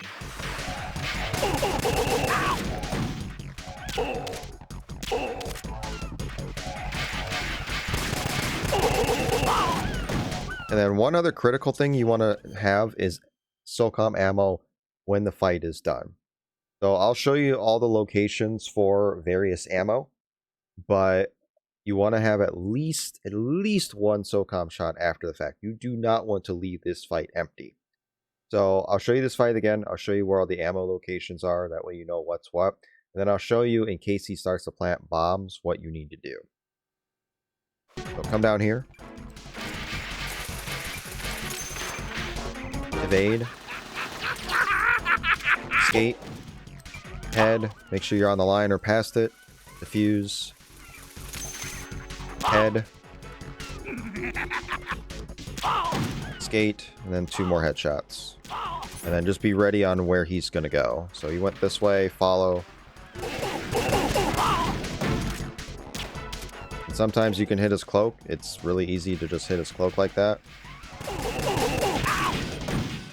But what I'm going to do now is I'm going to let him go and show you the ammo locations. That's always M9 ammo. This is SOCOM. You'll have stun grenades here you can pick up once. You'll have SOCOM all the way back here. A box which you do not need. And more SOCOM here. So you have 3 places you can pick up SOCOM ammo if you do need it. Once you drop below 12 bullets in your chamber or in your inventory, more ammo will appear in that location.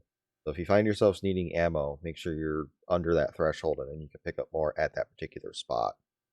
So now he's planting bombs. Notice how there's no timer on the screen yet. If we happen to take Fatman out before a timer is on the screen, then we do not need to defuse those bombs. If he starts planting bombs, you better hope you're at 1 or 2 shots to go. Because if you deal damage to him and he plants those bombs, then he'll set the timer off. Even if he's not done planting bombs yet. And then you have to defuse those bombs even if you take out Fatman. So obviously he's at like half health. Even if I do some damage to him right now, I have to go take out those bombs. It's a situation you really want to avoid. You really want to follow Fatman throughout. So you're not in this situation, but you're only not going to touch those bombs if you're taking them out and there's no timer on the screen. So something to keep in mind. Let's do the fight again in real time.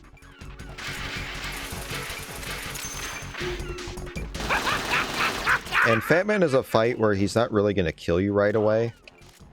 If you're at full health like this, or even 1 hit below, like, it's going to take a lot to kill.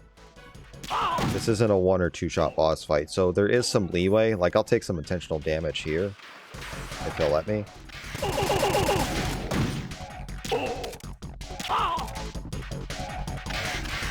Well, I tried to let me.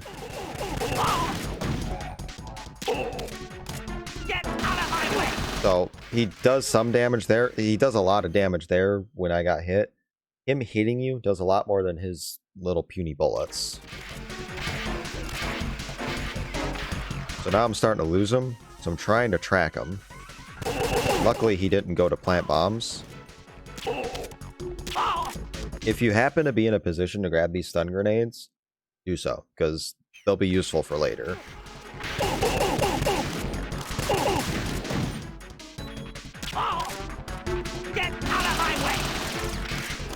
And if you notice your ammo low, like at 5 like I was, you gotta go get ammo at all costs. You can't fool around. Otherwise, you just kind of gotta hear and kind of guess where he's at, really.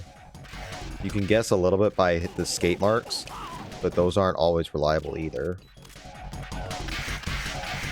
But 2 more hits should bring him to the ground. I have bullets in my chamber, so I should be fine. And it doesn't matter what you end the fight on, because you're going to have to unequip it anyway. And that's the Fatman fight. It applies to Extreme, European Extreme. It's the exact same fight otherwise. So for here, we're going to unequip. We're going to pick him up. We're going to move him just a little bit, like to about here. You could bring him at like an angle to like this. It really doesn't matter. As long as he's not fully covering the bomb, that's about the limit. And then we're going to quickly defuse that bomb, and that's pretty much it. Now, if you wanted to play it safe, you could grab the stun grenades that are right there for later. You certainly do not have to. But it is a quick way to grab stun grenades if you do want them for endgame, basically. So now we're going to be moving on to the Ames section. So we're going to get into this cutscene and get codecs and cutscenes.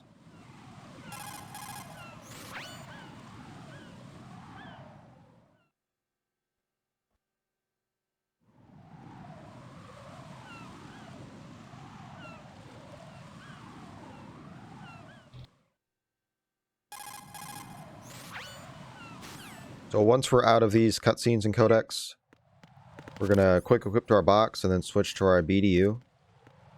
And then we're going to get our SOCOM, or M9, and then SOCOM out. Keep our SOCOM, or keep our M9 out, sorry.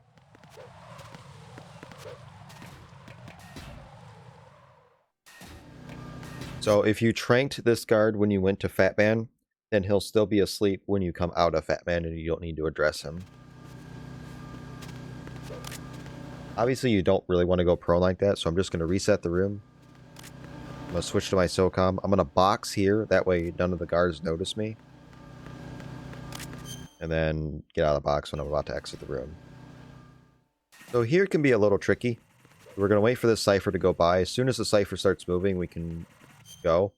At the pillar, we're going to hold down left on our D-pad. Don't use analog, that is stupid. We're going to hold down left on the D-pad. It'll guarantee us our safety of not hitting the claymores. And then as long as we're beyond the halfway point of the bridge, we can shoot the cipher that we need to shoot. Otherwise, if we shoot at the top half of the bridge, then there's a guard up top of Strut E that's going to hear it. Down left. Shoot the cipher. And if you let auto-aim take care of it, it should always be one shot. Otherwise, if you're moving or whatever, it's going to be the full 3 shots. And then you just leave like that after you take out the cipher. So when you get into here, have your M9 equipped. And then we're going to do a punch-punch kick buffer. Go down these set of stairs. Now, you can shoot a distraction shot like this into the wall. Sometimes it'll miss, sometimes it won't. So this worked this time. If it doesn't work for whatever reason, or you don't want to do this, then what you do instead is either shoot it manually in first person,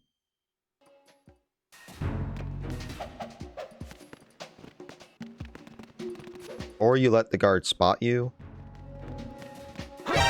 Go into your box so he doesn't deal damage to you, but then shoot him or the radio before he calls in an alert. What's going on? Respond! And then what I like to do on these set of stairs, I like to switch to none and my AK. You can do it on the bridge as well. Just at some point you want to be on none and then AK. Hold up left at the pillar right here. That'll guarantee you not hitting the claymores.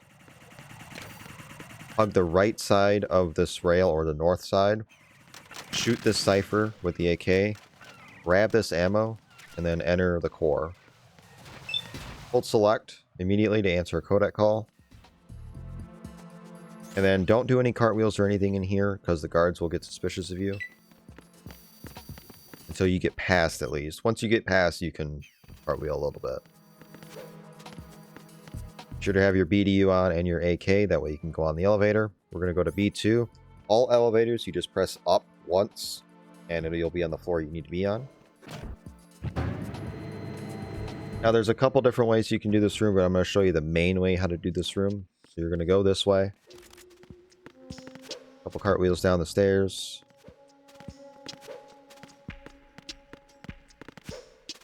And if your movement's good enough, you can do a cartwheel in this room if you want. You certainly don't have to.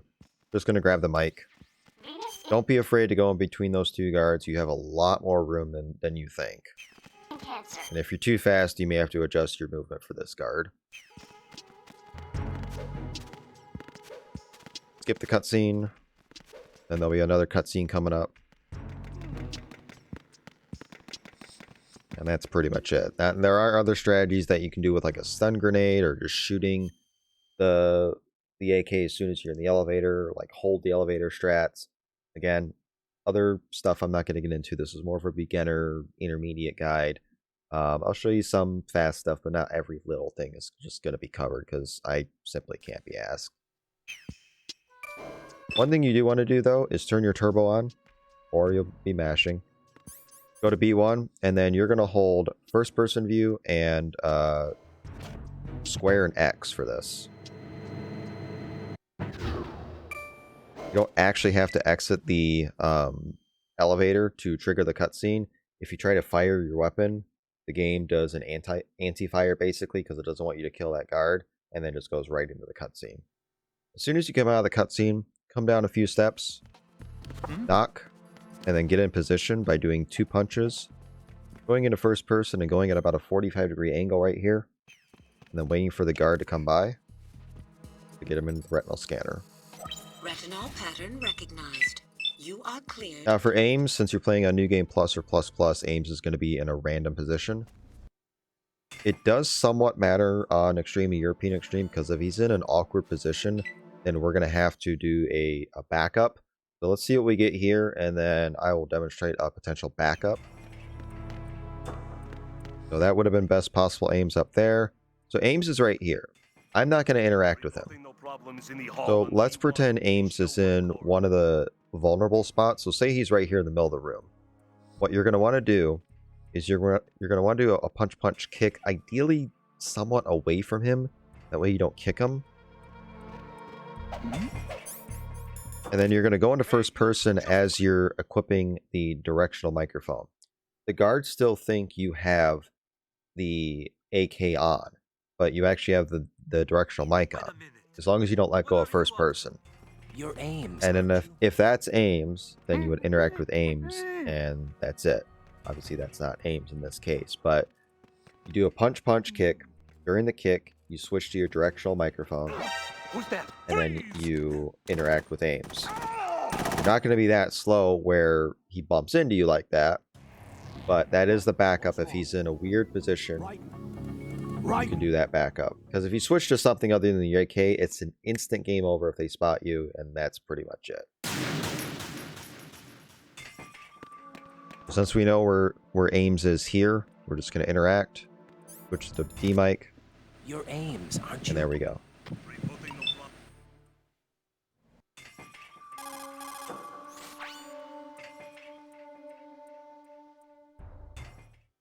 King.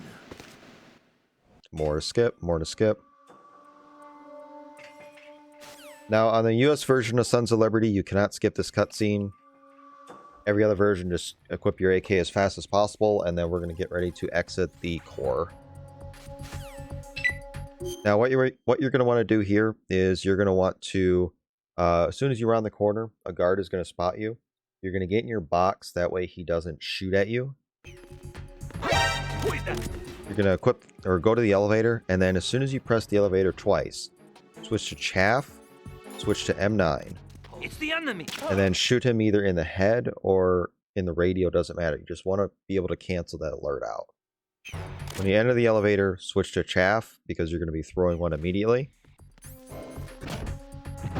What's going on? You're going to want to throw this chaff basically towards the wall right here, right wall. There's somebody there.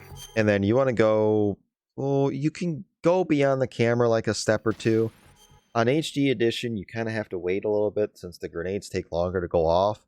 So if you stay behind the camera, it's generally safe. If you're on other versions like PC, you can go beyond a little bit, because if the camera spots you, the chaff should go off in time. You're going to shoot the attack team guard.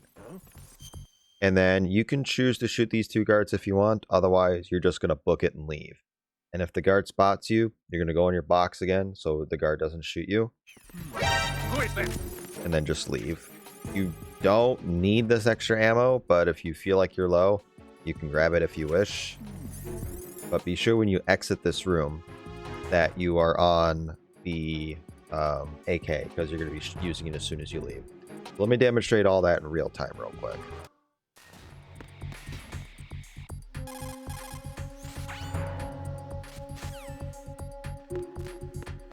Who is that?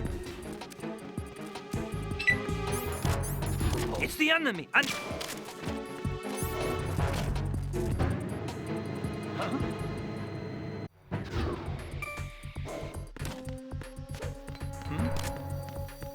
there somebody there? Who is that? And there you go. So as soon as we come out of here, we have to take out this cipher. Then we're going to take out the other two ciphers after we get off the bridge right here. Now you want to be careful exiting. Well, first of all, a few things that just happened here. The bridge.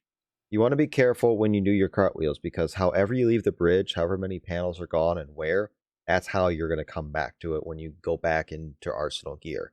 You got to be really careful and not leave yourself in a really bad position coming back.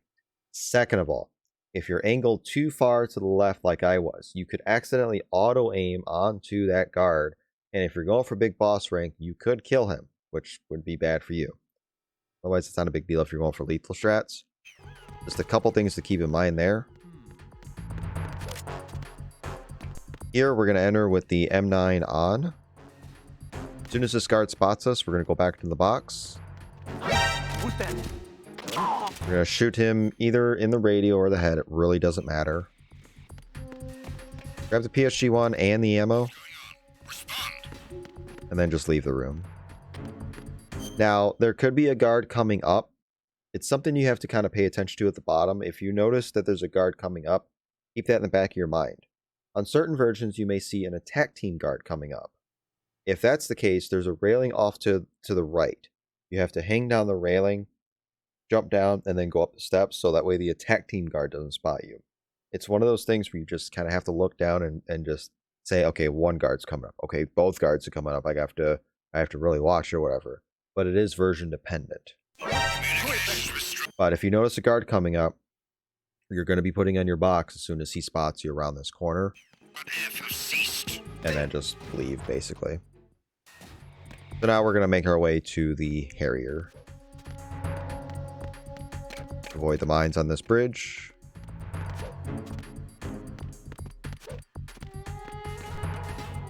So you're going to box as soon as you can here. Hug the belt. And then as soon as the attack team guard turns, you're safe to get out of the box.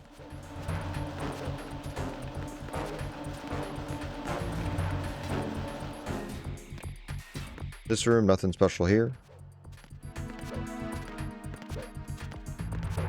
If you find your caution like really low at this point, I mean, this isn't low enough, but I'm talking like a sliver or so left.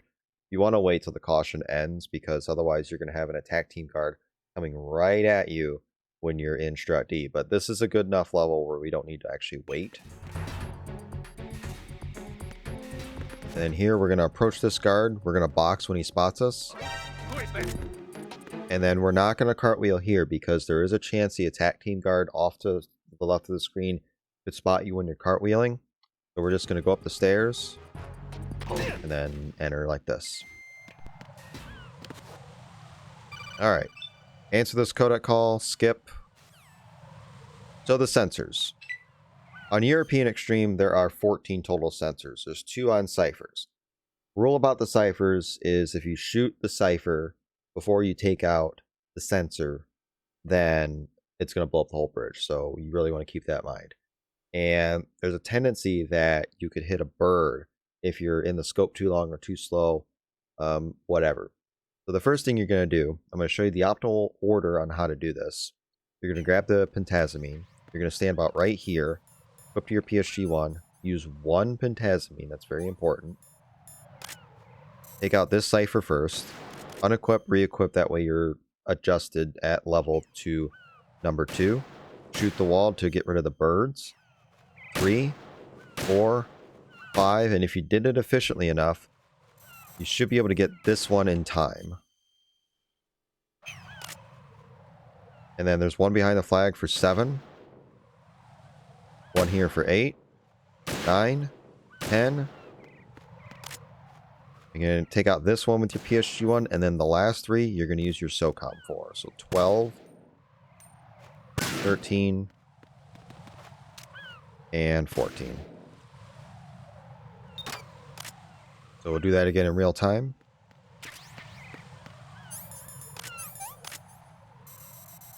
I always like to use the PSG-1 with the D-pad personally. I think it's a little more of a preference. And this is why you want to get the birds out of the way, because otherwise you're going to be spending a ton of time trying to clear birds, get the sensor, and then you may not get to your sensor up here in time. If you think you're going to be too slow, get to this sensor first. That way it's not in an awkward position. And then come back to this one. Let me go again in real time.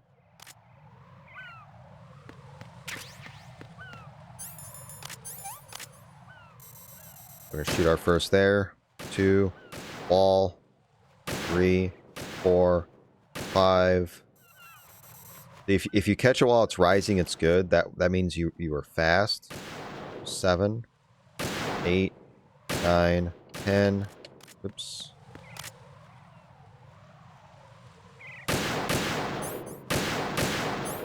Good aim. 11, 12, 13, and finally 14. Alright, so for here, you're going to equip your SOCOM, you're going to do a cartwheel, and then answer the Coda call as quick as possible. Harrier fight. Harrier fight is not super complicated in my opinion on this difficulty. It seems very complicated, but it's really not. You're going to do either a 4-shot start or a 5-shot start. It doesn't matter too much on the higher difficulties as far as time loss. It does matter as far as damage value is concerned, whether the Harrier does an extra phase or not. So I'll show you the faster way to do it first with the 5-shot. And Turbo does make this a little bit easier. I will be using Turbo for this.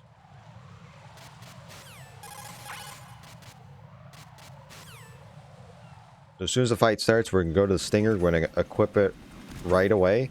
Be sure to get your SOCOM on first. That way you get to save a menu. Equip your Stinger right away. And then we're going to do 1, 2, 3, 4. And if you're fast enough, you can do the 4th without doing much of an adjustment. But since I was a little slow on doing the menu, that's why I missed. So equip. 1, 2, 3. Aim up just a little bit for the 4th, and then you would turn around and do the 5th. 1, 2, 3, 4, 5. As long as you keep the lock on, that's all that really matters. Don't pick up the Stinger ammo now because you'll max out too quickly. You have 15 left. It's worth 10. It's not going to give you 25 out of 20. It's only going to give you 5. I'm going to wait till you're at 10 or below. So Harrier's going to fly away. As soon as you can shoot it, shoot. Come about halfway down the stairs. Get up against the wall. And then depending on where the Harrier actually lands, it can be in the water. It can be where it's at right now. It can be God knows where else. You're going to try to get 1 shot off. And a 2nd shot if you can. As long as you get the lock on and shoot, it at least gives you a chance before the die phase. You're going to come here. You're going to look up right here. Right in this area. But then you're going to skip the cutscene at a certain time. So let me do the fight to get to this point, and then I'll tell you where to skip the cutscene.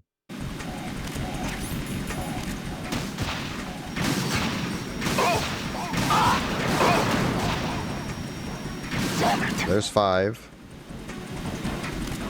See, and I did that with just regular mashing. You certainly do not have to use Turbo. 1 shot here, come halfway down. He's in a favorable spot, so 1 shot here. Wait till he's closer to the top of the strut. That way I don't accidentally shoot the strut. Get the 2nd shot off.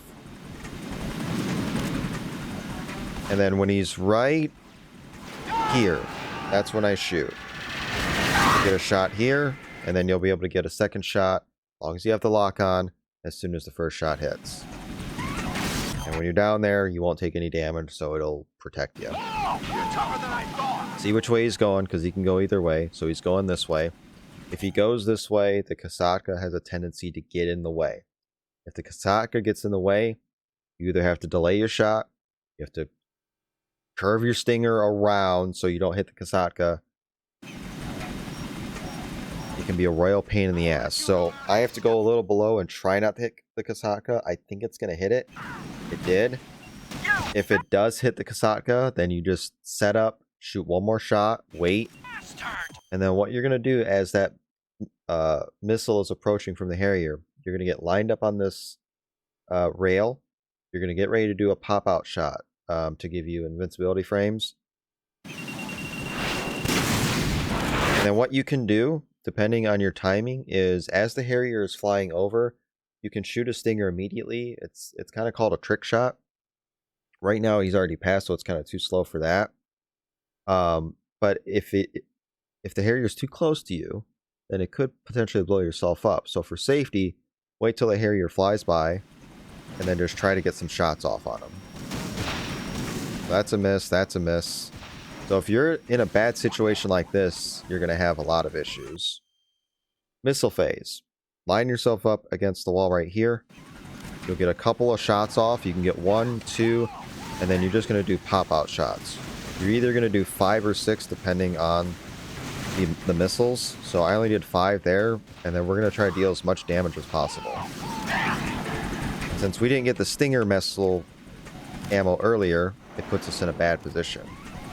But it'll let me show you the rest of the phases. So if you get beyond missile phase, you'll be able to shoot one more shot, do pop-out shots, and then he's going to do machine gun phase, which is really, really bad. So machine gun phase is going to start right here. You'll be able to get 1 to 2 shots off before you have to do invincibility pop-out shots, or try to go on hide, one of the two. If you can't hide, that's the kind of damage he can do to you.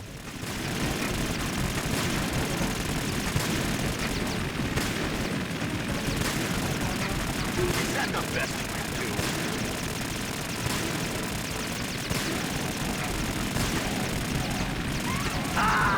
And if you're reloading, then you're in trouble there too. So that's a pretty bad example of the fight. So I'll show you some better examples now.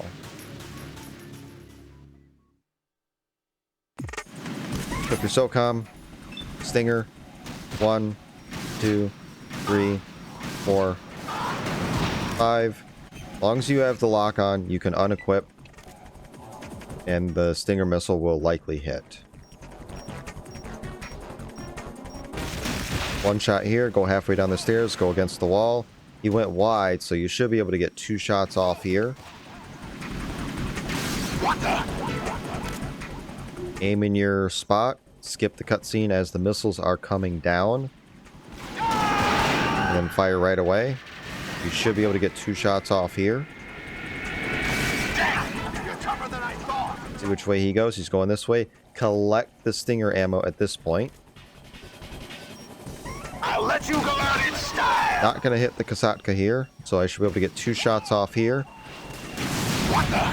That's what the trick shot looks like, but it is risky if he's too close to you, and then we're going to try to do as much damage as possible. And we're going to set up for the missile phase. Do 1 or 2 shots. You technically can get 3 shots off at that point, but it is hard and risky. And then this should end the fight right here. Technically, you can end the fight with AK or SOCOM ammo if you happen to be out. So I'll just do that real quick. So that is... I've actually won a race doing that before, so that is a viable backup if you do want to... or if you have to end the fight without having any Stinger ammo. So if you do a 4-shot start, which is basically just this. 1, 2, 3, 4. You can do basically the same fight depending on the damage values of those shots and if you get a number of shots off here.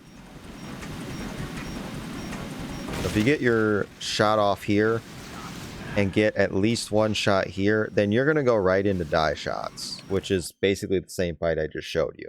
But if you get a low damage 4 shot, which is basically this, 1, 2, 3. See, it doesn't really do all that much damage like it should. You get your 1 shot here. And then say you don't even get any, or maybe you get 1 shot here. What the Stinger is going to do is go into a flyover phase. So you fire 1 shot almost immediately. You come up, and then you basically just track the Harrier and try to get some shots off. You can get 1, you can get a 2nd here, and you can get a 3rd here by going a little wide. That one missed. That one's a little tricky to get. 1 at the sun. Then you can get 1 more before dropping down to your original spot for die shots. And then the fight is basically the exact same from there. It loses quite a bit of time if you are in that phase. But it is the backup in case you don't do enough damage for whatever reason to get him into die shots right away. So he's in a favorable spot here, so we can just mash square. As soon as that 2nd shot gets off, Get in your position, do a pop-out shot, and then you can do your trick shot, or if you're not comfortable, just wait until he flies by, and then you can start dealing damage. Get in position for your missile phase. 1, 2. If you don't think you're going to get the second one off, just go right into your pop-out shots. That one was a little risky there.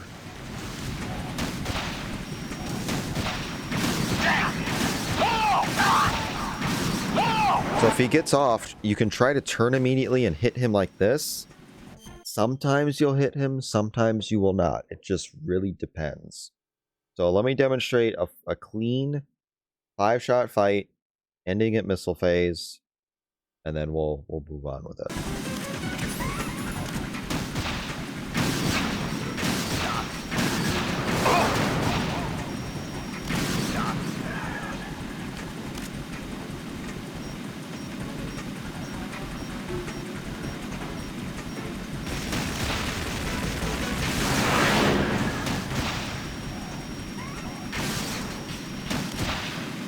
Notice how I curve that missile to try to avoid hitting the Strut. You may have to do that depending on where the Harrier actually is. The Stingers are really good in this game.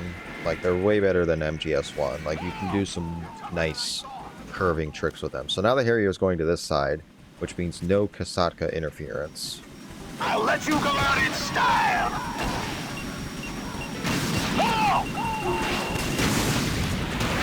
What the? And we should be able to get some shots off here. So this is actually a pretty decent Harrier. Be sure to get our ammo. That is critical. So we were 2 shots away from ending up the fight right there, which is pretty good for European Extreme or Extreme. Hold circle as you come out of Harrier here. That way you don't get the save boss. And that is post Harrier. So, or I guess it really doesn't matter what you end on because you're going to come out with SOCOM anyway. So, alright, so what you're going to do for the leap of faith, you're not going this way. Don't even bother. Cartwheel late. And if you cartwheel too late, that's what happens. What the hell happened? Right in! You're going to cartwheel late, ideally at an angle. I do not recommend doing D-pad there. I've seen people do it with D-pad. It's very cringe, but you can do D-pad there. Just do it at a slight angle. Do your cartwheel as late as you can, and you'll be good to go. I like to grab this ammo because it's nice to grab. Go down to your BDU. Switch to your chaff grenades. And then you're going to cartwheel a few times. You can potentially skip that little mini cutscene if your movement is on point. I did not, unfortunately. You need to skip this cutscene immediately because it matters hugely if you're going for big boss, because you don't have much time.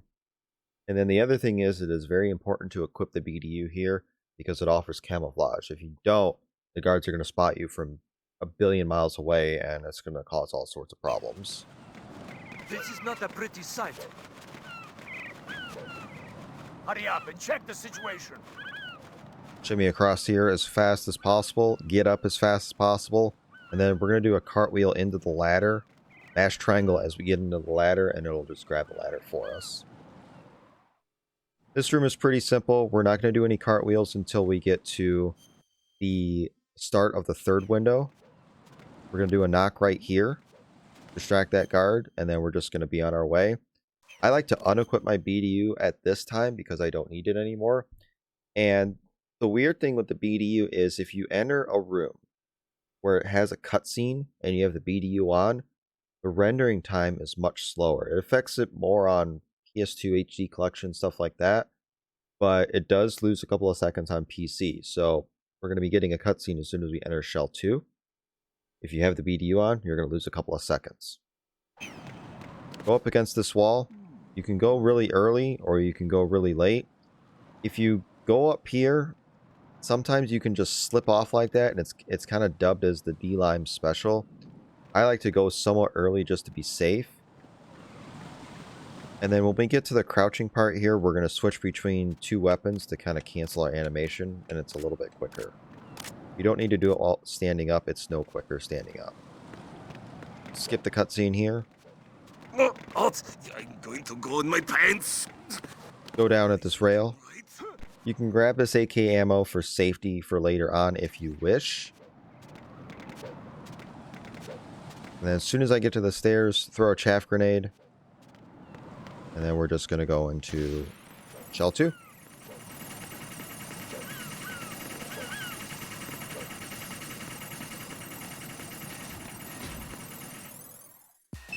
One optimization here. You're going to turn with the directional microphone while you're in the cutscene. That way when you come out of the cutscene, you're facing the direction you need to go. That was found by our very own Apache Smash. Thank you very much for that wonderful 0.000001 optimization. Time save. Good stuff. So, President. Not a whole lot to be doing here. So we're just going to go grab the Nikita.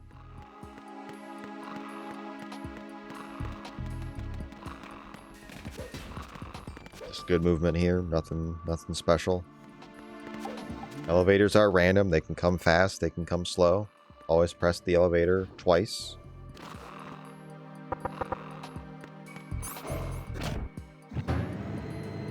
Now, when you get into the swimming section here, you're going to go into the water. And then immediately hold select to answer a call. It's going to tell you how to swim, but we already know how to swim. And then you want to be careful with the mines here. I like to turbo swim here since I don't have to tap a button. And then I like to swim with the D-pad personally. But you can swim with analog, that's up to you. Avoid these mines, they are one-hit kills, so I like to go below and avoid. And then with the Nikita, there's a couple ways you can grab the Nikita. You can grab the Nikita and then go into first person, turn yourself around, and then go. Or you can grab the Nikita, click down on the stick to do a little U-turn like that, and then just leave. So let me do that in real time.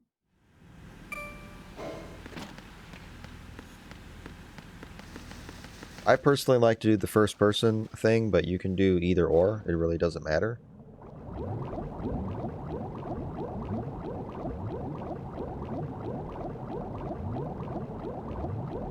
Subtle movements with the D-pad if you do choose to use D-pad. So as soon as I grab it, first person, turn, about halfway, and then I can just hold circle again. Move on.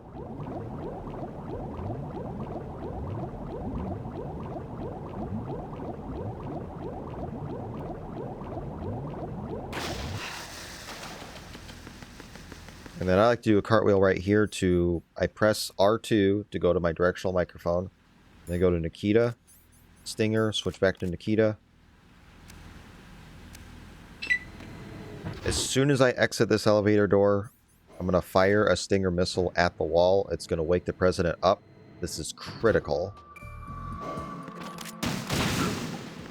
Alternatively, you can use a stun grenade here or other means to wake him up, but I find that to be the easiest and the fastest. Stand on this box and navigate through the vent. Again, I like to use D-pad here. It's a little easier to use in my opinion. If you end up hitting a wall, then you're going to have to refire the Nikita missile and the president may be in a bad position. What are you doing? But if your movement is good enough, that's all that should happen. So now we're going to interact with the president and get our level 4 card.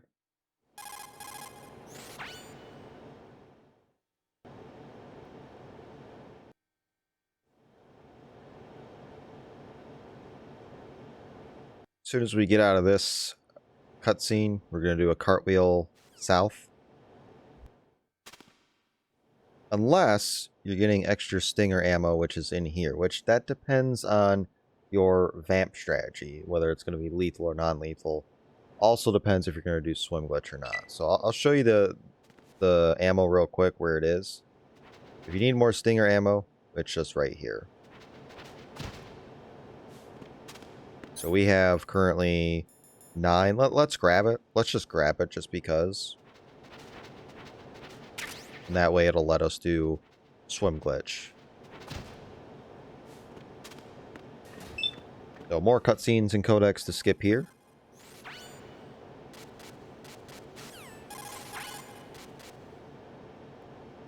I took these photos. I took these photos. I did take these photos about 2 hours ago at this point, give or take. So now we're going to head back to the swimming section. Now, depending if you're doing lethal or non-lethal Vamp, if you're doing non-lethal, which is what I'm going to show you first, switch to your M9 at some point.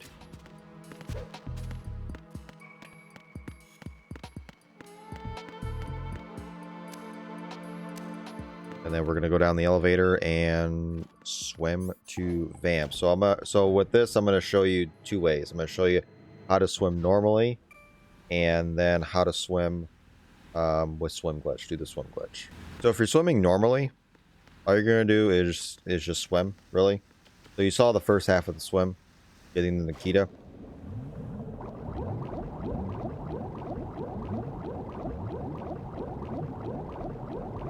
And I like to duck here, that way I don't accidentally touch the mine. Come up a little bit to the door frame here, and then it'll get ourselves lined up perfectly that we can go in between these two mines. Hold triangle really early or start mashing, because you can grab that door super early. Now, there is backup stinger ammo here. Ideally, you would go this way, or you can grab that stinger ammo that's down here and then go up this way. But we're going to go the proper way since we already have stinger ammo. We're going to open this door. The hitbox is more towards the top of the door. Head right. We're going to get a codec call. And then we're going to be entering the fight. But now I'm going to show you swim glitch. Kind of explain that a little bit. There are guides on how to do swim glitch out there, so I'm just going to show you briefly how I do swim glitch, how it is easier with turbo to a degree, and then we'll get into the two Vamp fights. So if you're doing swim glitch, go into the water, and then what you're going to do is you're going to go to right about here, get up to the top, go into first person, look this way, and then we're going to be doing swim glitch. Swim glitch basically involves swimming and then tapping left at a certain rate. That way we can climb up the wall, and we're going to be using a corner to climb ourselves up on the wall. If you turbo circle, then it's one less input that you have to pay attention to. So we're going to go to the corner and kind of line ourselves up so we're climbing the wall. Very important that you don't touch the up button at any time, which is why I recommend doing this with D-pad and not analog, which you can do with analog. If you touch the up button, then you're going to surface, and it's going to cancel the swim glitch, and you'll have to do it again. The camera angle, if you do end up screwing it up, can really screw you over royally. Go to the top here, face this way, and then we're going to press left at a certain rhythm and slowly climb the wall here. Once we're about this height, we can kind of start going back and forth, and we want to penetrate this upper wall right above me. If you don't have enough height, then you have to return to the corner of the wall right here and try to get some more height. But again, there are various guides on how to do swim glitch, so I'm not really going to explain everything about swim glitch here. Refer to the wiki below if you want some actual dedicated guides on swim glitch that might explain it a little bit better. So after we get out, we don't want to go hard right too much and touch these stairs, otherwise we'll just spawn right back up at the stairs and you have to do everything all over again. But ideally what you want to do is head on a 45-degree angle towards that door. The camera and everything can be a little wonky. Sometimes your camera might be below the floor, sometimes it might be above like this. This is ideal. At some point before the door, you're going to go below the water, and then when you get close to the door, you're going to surface. If you do it too early, you're going to surface outside its hitbox, and you'll have to dive into the water and do it again. But this saves about 15 to 20 seconds or so on PC. It gets rid of a codec, and it gets rid of a lot of swimming. It is somewhat precise to do, so I don't really recommend starting out with swim glitch. It's something that I would recommend to do later. So with the Vamp fight, there are two ways to do this fight. I'm going to show you the non-lethal way, which is what most people are going to do starting out, and this is what you need to do if you go for Big Boss. Then I'll show you the lethal way with stingers. ideally with turbo. With non-lethal, what you're going to do at the start is you're going to shoot Vamp in the head, and then he's going to dive in the water. What you're then going to do is you're going to go near the water. You're going to fall off the ledge. That way you're hanging on the ledge. And then you're going to wait for him to approach you. Once he approaches you, as he's trying to swipe at you with his knife, you're going to get up, and then you're going to do a series of punches. What you're going to do is you're going to stick close to him. That way he tries to attack you at all times and not go back in the water. You're going to do anywhere from like 6 to 8 punches, and then kind of get away as he's trying to swipe at you again. Come back and do another 6 to 8 punches, and then rinse and repeat until the fight ends. On Extreme, it is a 2-hit kill. On European Extreme, it is a 1-hit kill, so you really have to be careful. So let's start with the headshot here. I like to punch, that way I don't accidentally go too far and kill myself. On HD and PS2, I like to look up, that way I can avoid lag. And I can also see which way he's going. Just as he's getting ready to swipe, get up, you'll have iframes, punch him a couple times. 1, 2, there's 6 punches there. I just did 7 there, and just as he's trying to attack you again, that's when you get away. And then just rinse and repeat.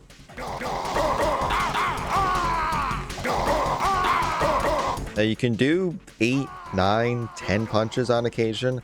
I stick to 6 or 7, but it is totally up to you. And then for the ending here, ideally you'd like to end on a punch kick. The animation is about 3 seconds quicker, but if you don't, it's not that big of a deal. So that's the fast animation. I'll do the fight one more time.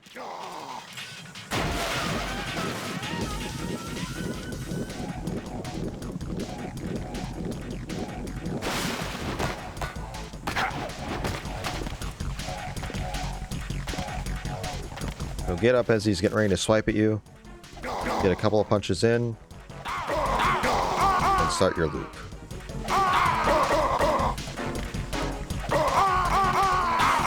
You don't want to be too far away from him by the time your combo is ending. Otherwise, he'll jump right back in the water. And then if he jumps in the water like this, then what you have to do is you have to get the stinger out. Do 2 stingers. That way he gets out quicker. And then get back in position to where he's going to come and you can punch him again and reset the loop. If you don't have stingers, then you basically just have to wait until he comes out of the water, and it's just really, really slow.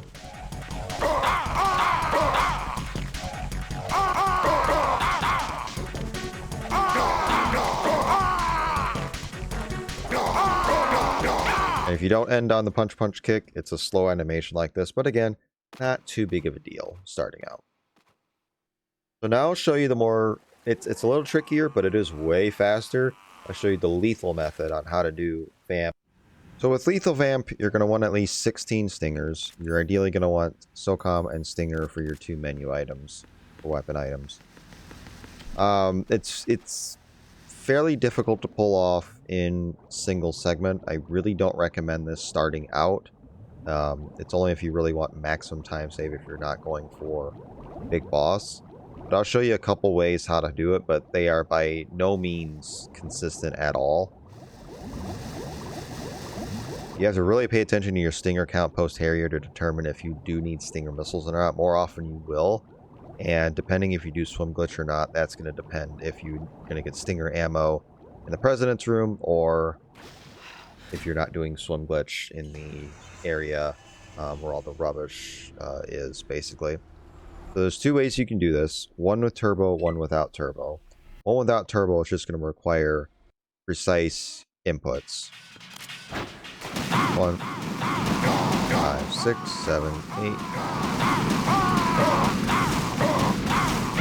So notice how I followed him towards the end as he was trailing towards the back. You just have to do it in a certain rhythm. And it's just one of those things that you're going to kind of have to feel out. But as you start to drift farther and farther, you have to readjust your aim. That way you can continue dealing the damage on him in a successful manner. The other thing you don't want to do when you're doing this fight is you don't want to get that lock-on box. If you get the lock-on box on him, then the stingers could do all sorts of crazy stuff, and then he's going to dive in the water. If he dives into the water, the lethal round is over, and you have to resort to a non-lethal backup. So I'll do this one more time.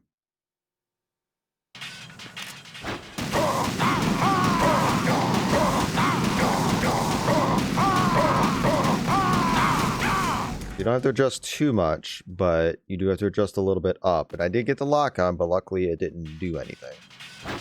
The other thing you can do, which is inconsistent, is go to the back of the door right here. Line yourselves up with Stinger. And then just start firing away. But you got to be careful not to get the lock on either. Otherwise, that can happen.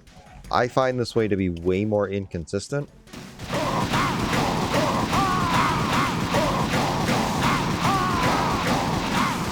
But it can be done just like that. So I don't recommend lethal starting out at all, but it is an option if you do want to save a lot of time and you're not really going for big boss. So now that we got the fight out of the way, we can go see Emma, save Emma, whatever. I like to grab this AK ammo just for safety for later on if we're not already full. And then a little more swimming here. Now, this is pretty much a must, like at least on European Extreme. Please pick up the body armor. It's worth it. It is not worth wasting an hour of your life getting to the Tengu fight and not having that body armor. You want the body armor. Extreme, a little more debatable since you have some leeway, but on European Extreme, you want to get this body armor. The body armor is located over here. Be careful of the mine, and then just turn into this room to go see Emma.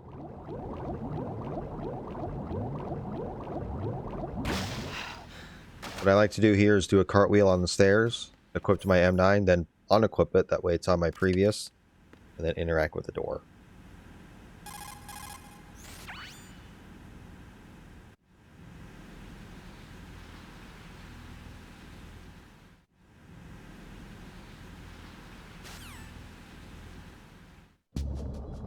Now we're going to swim with Emma, same thing. Just avoid the mines and do some swimming.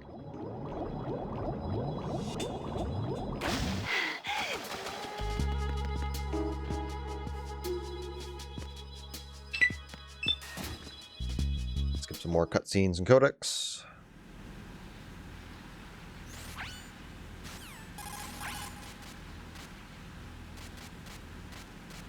After all these are done, get rid of your turbo. Grab Emma with triangle and drag her along. So not a whole lot to do for the next couple of minutes, really.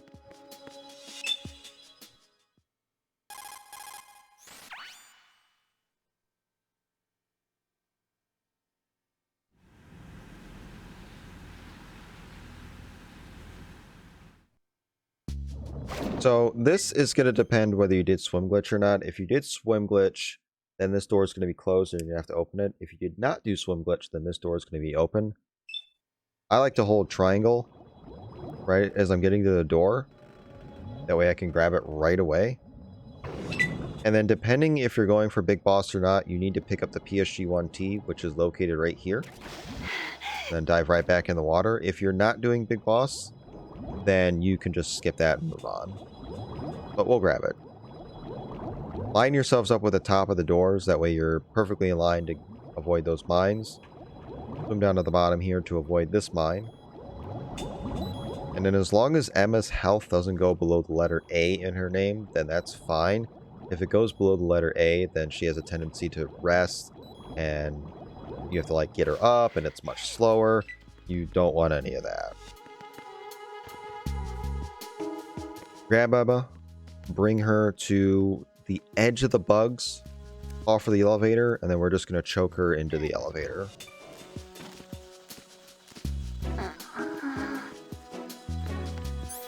So this room, I'm going to pay attention to my movement here, because I'm going to be doing particular movement to avoid getting spotted by the guards. I'm going to go straight down. When I hit the wall, I'm going to go straight left. When I hit the corner, I'm going to go straight down. And then hard left. There. If you try to cut it all, then these guards are gonna spot you.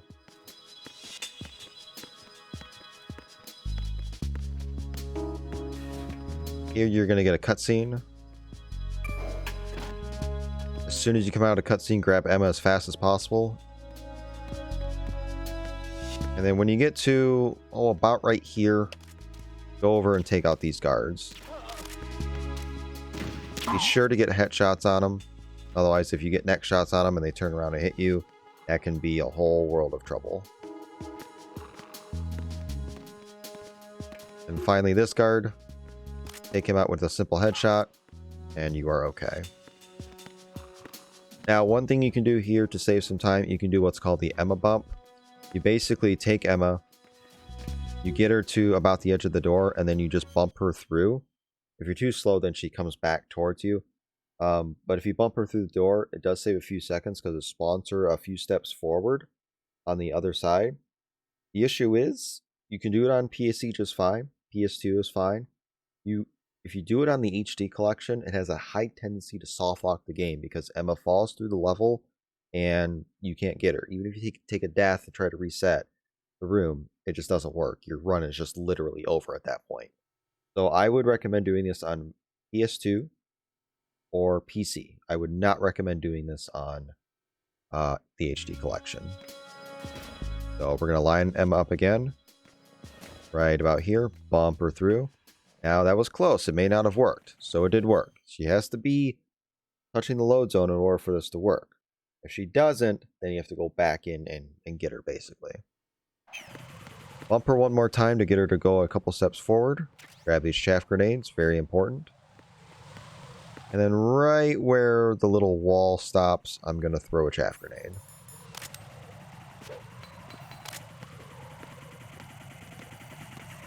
There's going to be a guard that spots me from behind. Doesn't matter since the chaff grenade has gone off. This guard might see and shoot me. Again, not a big deal. And then when we get to about here, we're going to get the cool out. Spray here. And then as soon as we see the black smoke, we're good. We can just go. We don't need to spray the other half of the fire.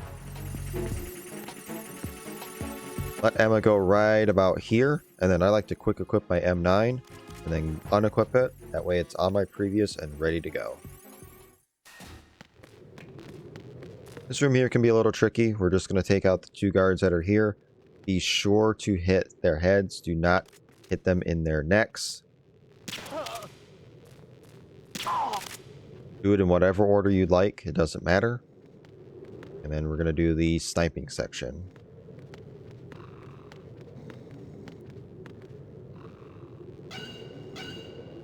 So there's a couple different ways to do the sniping section. I'll show you both examples because it does sort of change. If you're doing lethal strategies, there are more elements that appear. So if you end up killing guards, there's going to be a lot more ciphers that appear that you have to take out. If you end up doing non-lethal strategies, then there's a little less commotion. Regardless, whatever you do, come to these thermal goggles. You're going to do 3 pentazamine. You're going to switch to your thermals, and then you're going to switch to your... If you have the PSG-1 T, do the T. If you don't, then do your regular PSG-1. Take out the Claymore mines. We're going to do 1, 2, 3, and then we're going to skip the 4th one and do the 5th because it'll take both out. Take out that guard, and then we're going to stand on this ammo box. And then as we run out of ammo, it'll just spawn in new ammo. One guard will be over there. And then we're going to try to take out these mines. 11 mines total, 5 over here, 6 over there.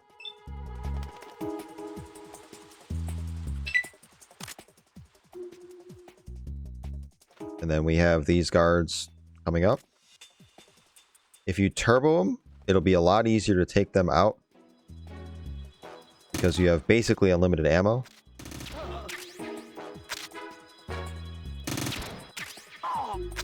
You really don't want to have the guards be spotted or have Emma be spotted by the guards because you lose a lot of time. At this point, since you're on the ammo box, you're going to switch to your PSG-1 and take out these ciphers. There's going to be 8 ciphers in all you'll have to take out in a non-lethal fashion. If you do non-lethal guards, that is. So there's the first 2. When Emma reaches the end of one of these pillars, another guard will appear here and there. In addition to the 3 additional guards you're going to have, no matter what. At this point, you don't want to use any more pentazamine. So you have this guard coming. If you need to use multiple rounds, don't be afraid. Just don't be super wasteful and you're just spamming away bullets, because there is a 700 bullet limit to getting the big boss rank. So if you just spam away for no apparent reason, then you will lose big boss based on bullet count. So 2 more ciphers appear there. Do be mindful with your PSG-1 ammo. You don't want to have to unequip and go back and get it and do a bunch of menus and just lose more time. So after you hit the 4th cipher, switch back to your PSG-1T. When Emma gets to about right here, you're going to eat your last pentazamine and then get ready to shoot more guards. There'll be 3 more that appear here, and then 1 more guard that'll appear after Emma's on the pillar. I'm going to eat it now, turn my turbo on, and then the first guard will appear right here. Second guard will be right here.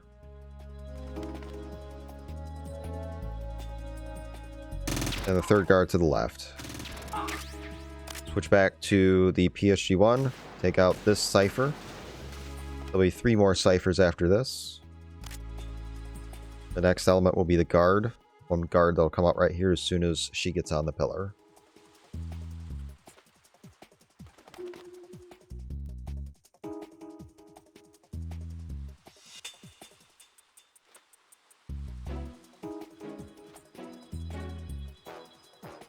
Now you can see why we want to skip this section really bad.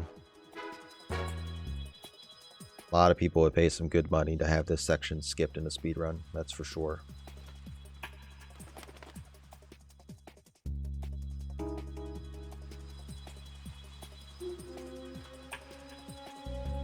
Alright, our last guard has appeared here, and that is all the guards.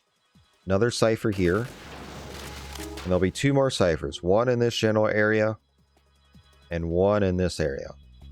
Be mindful that you got all the Claymore mines, which we did. If she trips a mine, it's an instant kill. And you gotta do this section all over again. Do bear that in mind. There's that.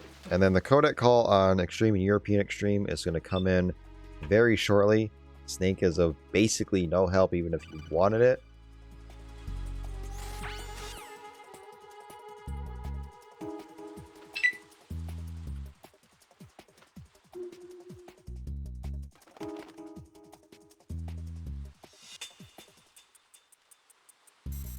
And there's your last cipher. Now, depending if you're doing a non-lethal or lethal Vamp 2 coming up, switch back to whatever you're going to use it with. We're going to just do this. And then unequip it. And then you're going to empty out the rounds. Grab this pentazamine. I like to eat all of mine.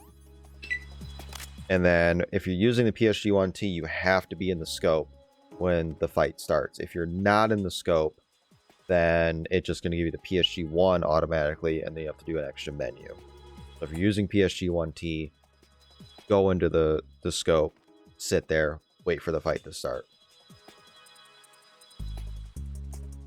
I'll show you the Vamp 2 fight non-lethally, and then we'll do the sniping section with all lethal strats. So unequip, get up, get over here. If you've taken the pentazamine already from the sniping section, it will carry over. They're worth 30 seconds apiece. I like to take it before the fight, that way I don't have to take it during the fight. Aim at Vamp's leg, just any leg will work, and just lay into him, whether you mash or turbo, it doesn't matter. And that's Vamp. It is nice and simple, very nice and simple. So let's do it all again with lethal strats. Now with lethal, the same setup applies here.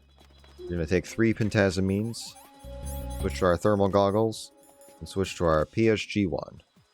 Same thing here. 1, 2, 3, and 5. And then we're going to take out the guards lethally. So in turn, what that will do is that will make more of these guys spawn in, because it needs a certain amount of elements on screen at all times.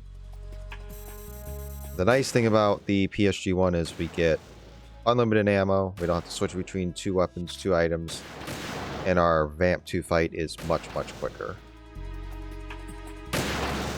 We still have one more mine to take out, but we're going to wait to take that out until we take out these guards. Since we're standing over here, I like to get this guard first. You really want to aim for headshots, because if you start getting body shots, it can add up on how many bullets it takes to take out a guard. Come over here and get this mine. Mine can be a little tricky to get. You may have to readjust a little bit to get that mine, but it's not that big of a deal if that's the case. But you can already see there's a lot more ciphers you have to deal with because of all the guards. Normally there's only 8. I think there's around 16 or so you have to take out instead. And not advised to kill a bird. I don't advocate for killing birds, but up to you if you want to do that sort of thing. Once Emma is on to that first pillar, then you can stand where the ammo would normally spawn, which happens when you're at 5 bullets or less. If you come over here and aim in her direction at any point, she has a high tendency to fall, and that loses 8 seconds. So I usually like to wait till she gets to the first pillar, because once she's over in this area or this area, then she won't fall unless you like zoom at her really close. More cipher here. But again, we can turbo this if we want. Since we have all the ammo in the world, it makes no difference. I wouldn't necessarily recommend turboing the guards, because you have a high tendency to hit their bodies, and it's going to take like 10 plus shots to kill them. Now we wait. Once Emma gets to the halfway point again, we'll eat our last pentazamine. But the nice thing is, since we're moving around freely, if we need to go get ammo, go get pentazamine, go get whatever we can without compromising using an additional menu. Alright, so we get in position. We're going to take these guards out in the same order. 1.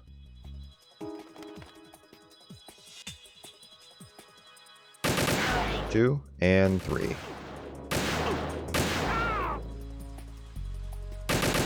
Cipher there. Yeah, another cipher here. Another cipher here.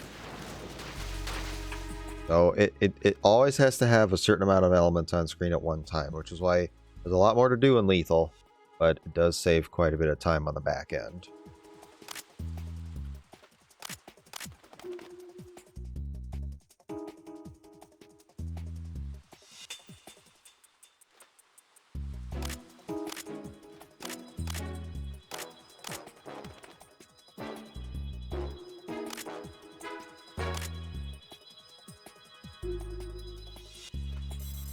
Final guard is here, and then got some more ciphers to take out. If it wasn't obvious enough, it's 3 hits to take out a cipher unless you hit it right on the gun itself. Then it's an instant 1-hit kill.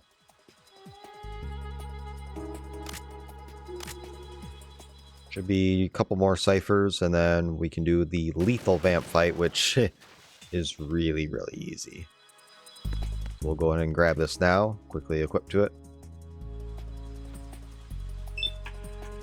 I'm just going to eat them all now since they're worth 30 seconds apiece. There's less than 2 minutes left in this section, 2 minutes and 30 seconds left in this section, so eating them now isn't really going to hurt anything.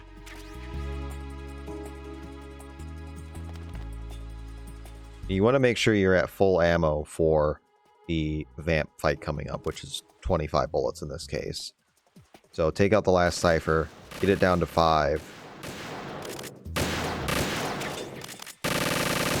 and let it spawn. That way you get the most bullets that you can, because if you end up missing or whatnot, you want to have that extra ammo. That way you're not having to get up, get more ammo, and whatnot. So what you're going to do for the vamp fight coming up, it is dirt simple. You're going to zoom in, You're going to aim at one of his legs, and you're just going to lay into him, and that is it.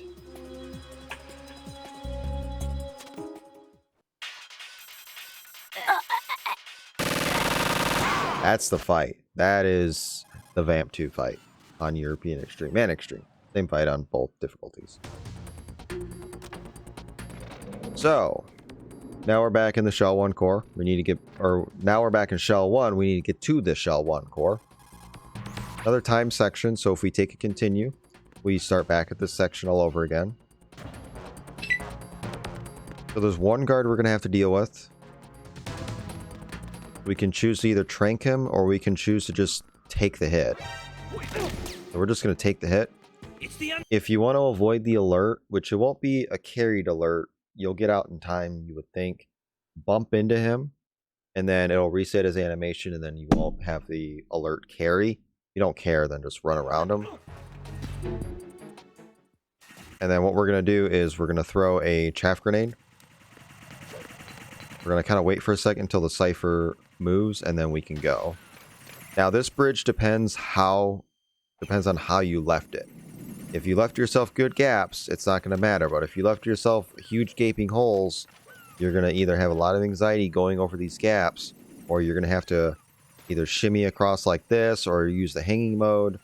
Like, you got to be careful when you're exiting the core, because that's how you're going to receive it when you re-enter the core.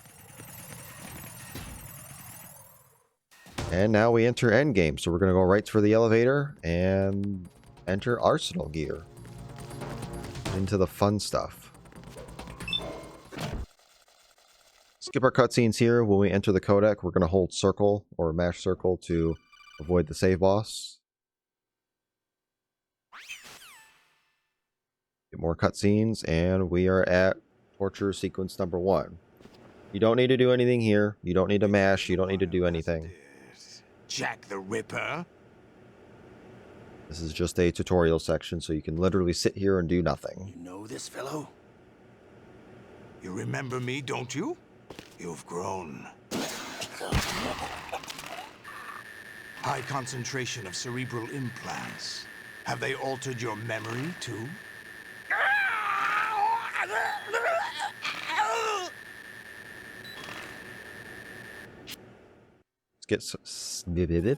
Skip some more codecs here. Cutscenes. And then Olga's going to give us a wonderful love tap that's going to get rid of either a 5th on Extreme or a 3rd on European Extreme of our health. We really could use that health, but, you know, we're going to work with what we got. Hold select so you can open the codec immediately, and you're going to call Rose. That way you get out of the torture chamber a little quicker. Hold circle to avoid the save boss. And you can end the codec quicker as well by just continuing to hold circle. When you enter Jejunum, you're going to want to hold select immediately. It is critical, otherwise you will get spotted by the guard that is right there. So hold select. Then we're going to do a cartwheel. Do another one if you really want to. And as soon as our feet touch the stairs right here, we're going to do another codec. And then we're going to take this route and go around. Hug the left railing and then left wall. That way you don't get spotted by this camera. And then this is the Jejunum gap. You have to be as close to the edge as possible. It is a pretty big gap. If you don't make that gap, you're in a decent amount of trouble, but there are backups, which I will show you. But once you clear that gap, you come up here, you hug the wall, that way you don't get spotted by the camera. And you can either punch kick this guard, or you can cartwheel into him. I like to cartwheel into him. And then just go towards the door. But if you miss the gap, I'm under attack. I'll show you that. Again, answer the codec. Cartwheel. Who's there? There would be another codec that comes in.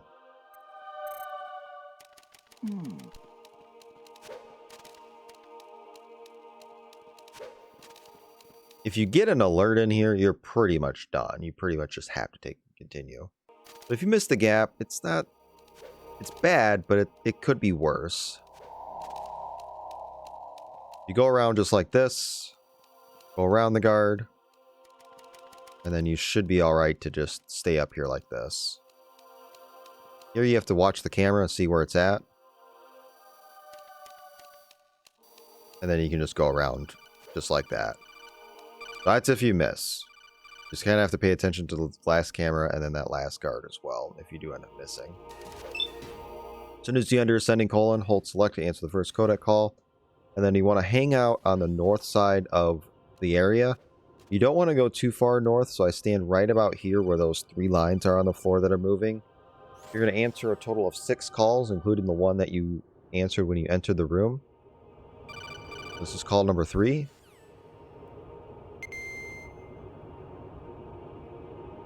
Call number 4.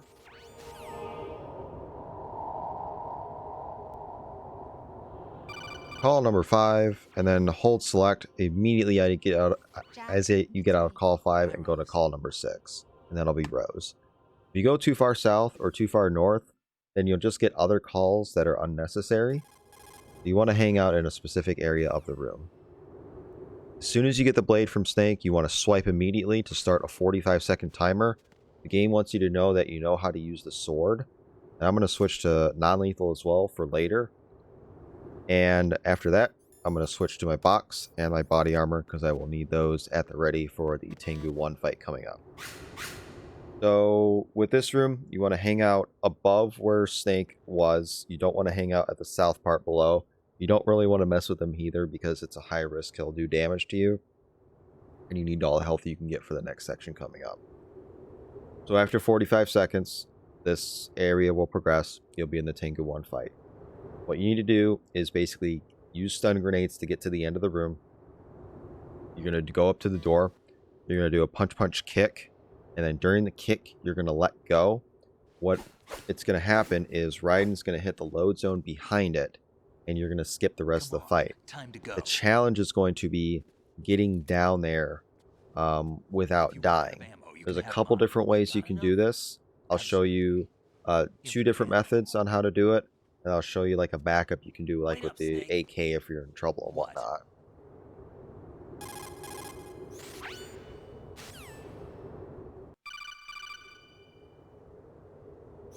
So as soon as the fight starts, you're going to switch to your stun grenades. Throw one immediately. And then go to your box, kind of hide, and then come back out like this. And then this is where it gets tricky. On HD Collection, the grenades take forever to explode. So that one little mini box where I kind of hid, you may want to stay hidden if you're on HD Collection until the stun grenade actually explodes. The second thing is, if you have the stun grenade go off, there's a chance it could stun all the guards, none of the guards, some of the guards. And depending on where you're at in relation to the other guard, it could cause problems.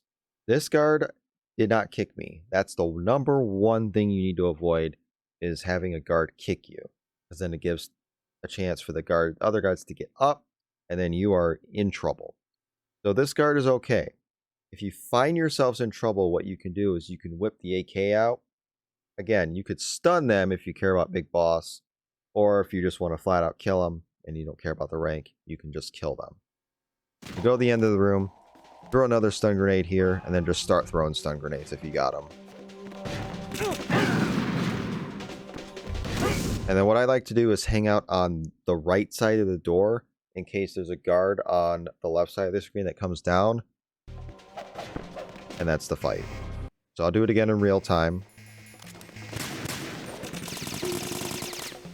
There's a chance they may not even hit you like that. There's a chance a guard may just stay up like that and do damage early.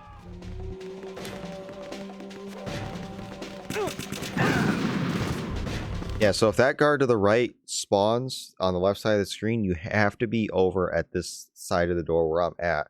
Because if you do a punch kick when there's a Tengu nearby, it auto-aims to the Tengu. So now I will show you with a little more of a straight method developed by Platonic Guy.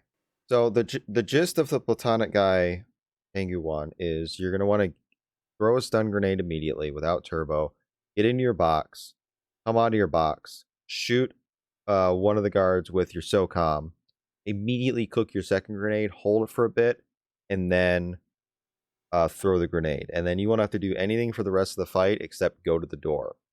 Timing's a little precise. It's a lot to juggle with at the start, but it is safe to do. But this does apply to the PC, PS2 versions due to grenade mechanics. If the grenade mechanics take so long to explode, you may want to just kind of hide, which I'll show you that real quick too if you hide after this. On HD Collection, you're probably going to want to hide until the grenade actually explodes, just for safety. But here's the platonic eye method.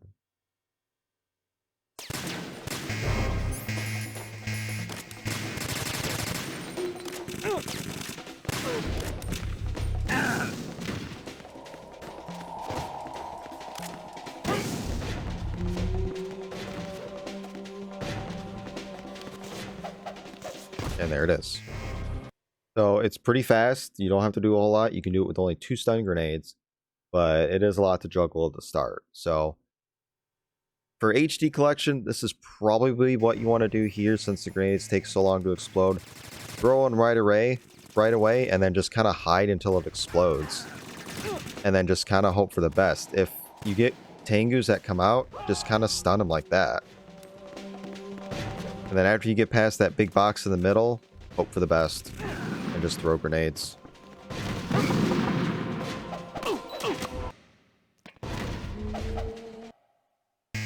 So here's this again in real time, the hiding method.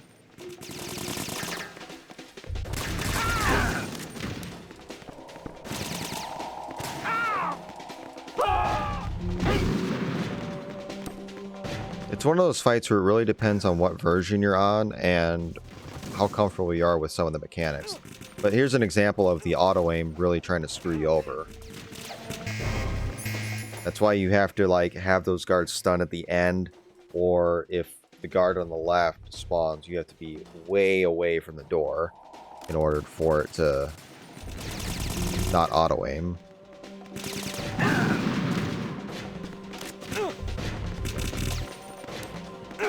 But the number one rule, probably in all of this, is just don't get kicked. It's really just don't get kicked. And if you're in a situation like this where you didn't get a stun grenade towards the door, you need to buy yourself some time. And you also don't have to be flat against the door either to do the skip. You just have to be really, really close to it.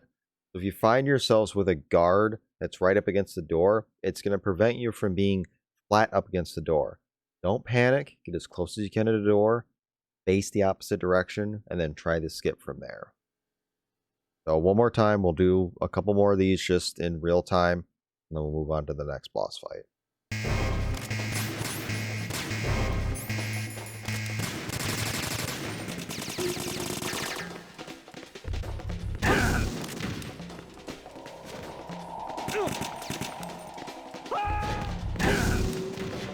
Yeah, right behind that caution line on the floor right there is really where you want to throw that last stun with a lot of force, like holding square. That way you get a stun at the door like this. And then I delayed because I saw that guard spawn to the left.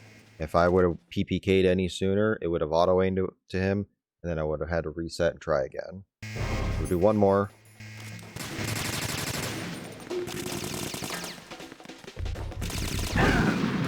So that time it got all the guys.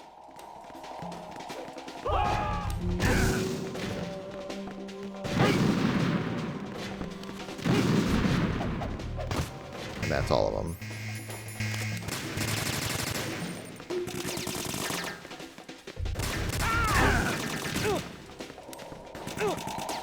Yeah, so if you could be in a world of trouble like this, and you might have to end up killing guards. And if you're down to one hit right here, it could be GG. So it's one of those fights where you have to figure out what kind of start you want to do, and then try to have 6 stun grenades to start with, because you try to do this with 4 or 2 when you're starting out, you're gonna be in a world of hurt.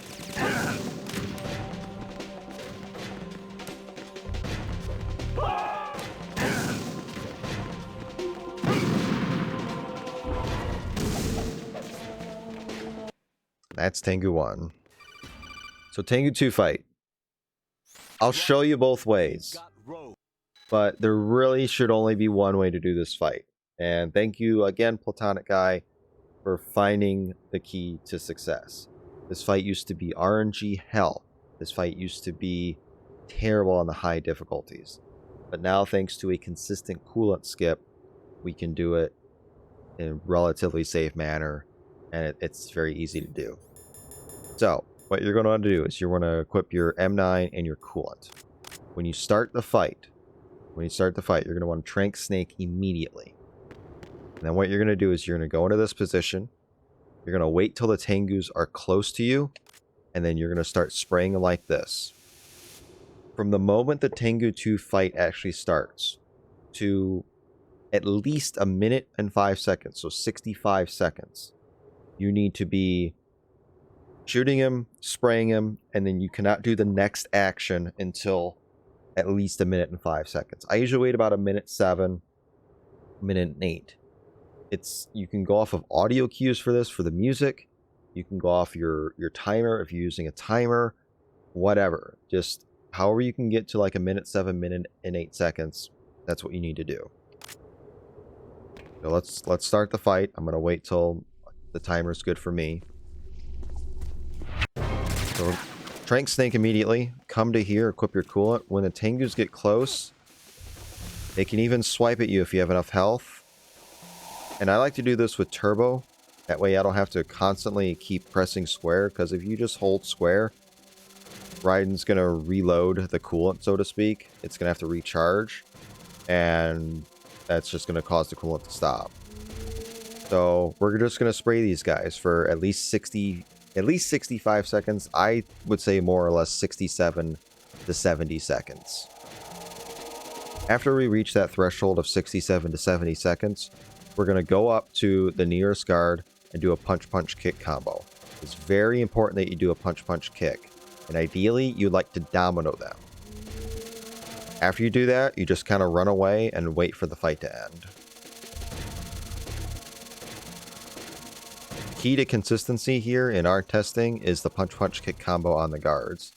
The game doesn't know what to do since we still have Tengus from the first wave, so it just times out the fight and then we can skip it.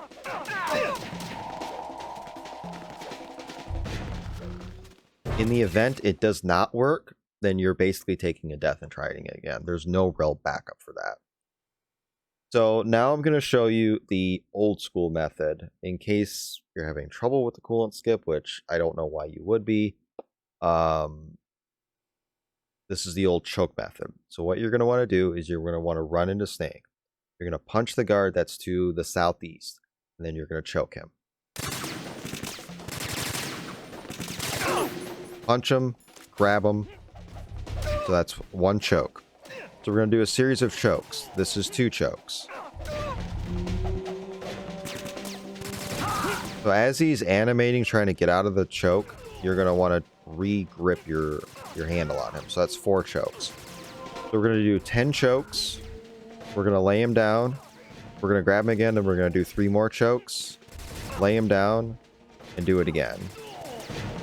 And then we're going to do 1 lay down until he's actually knocked out, and then the fight ends.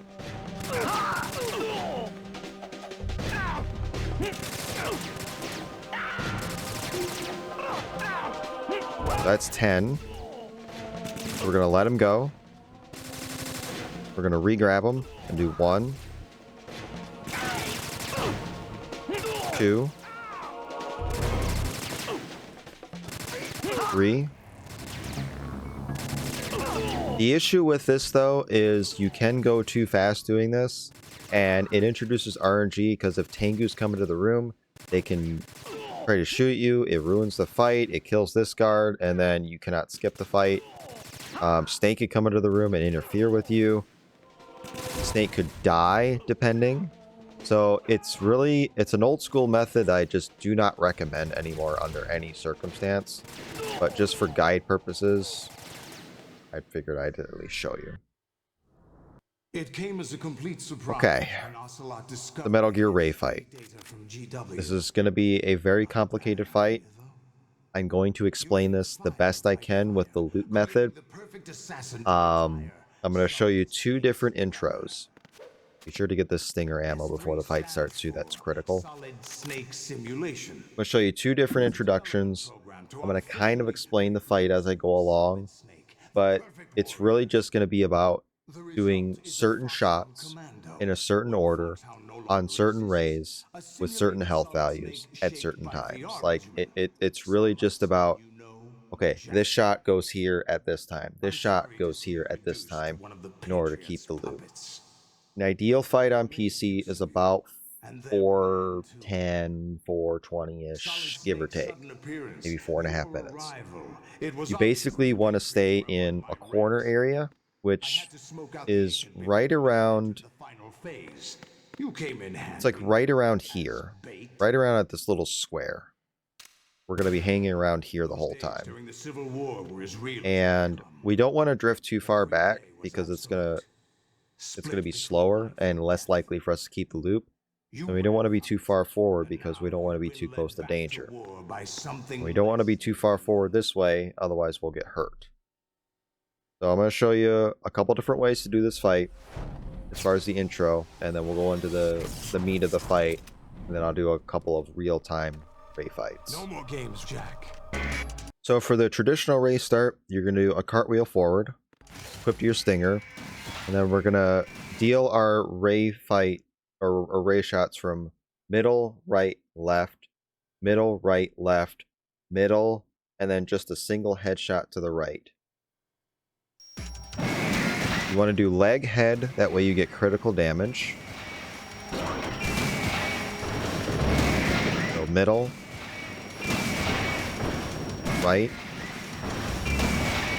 left, middle, and that's the one that's going to come on stage. And then you do your final headshot on that one.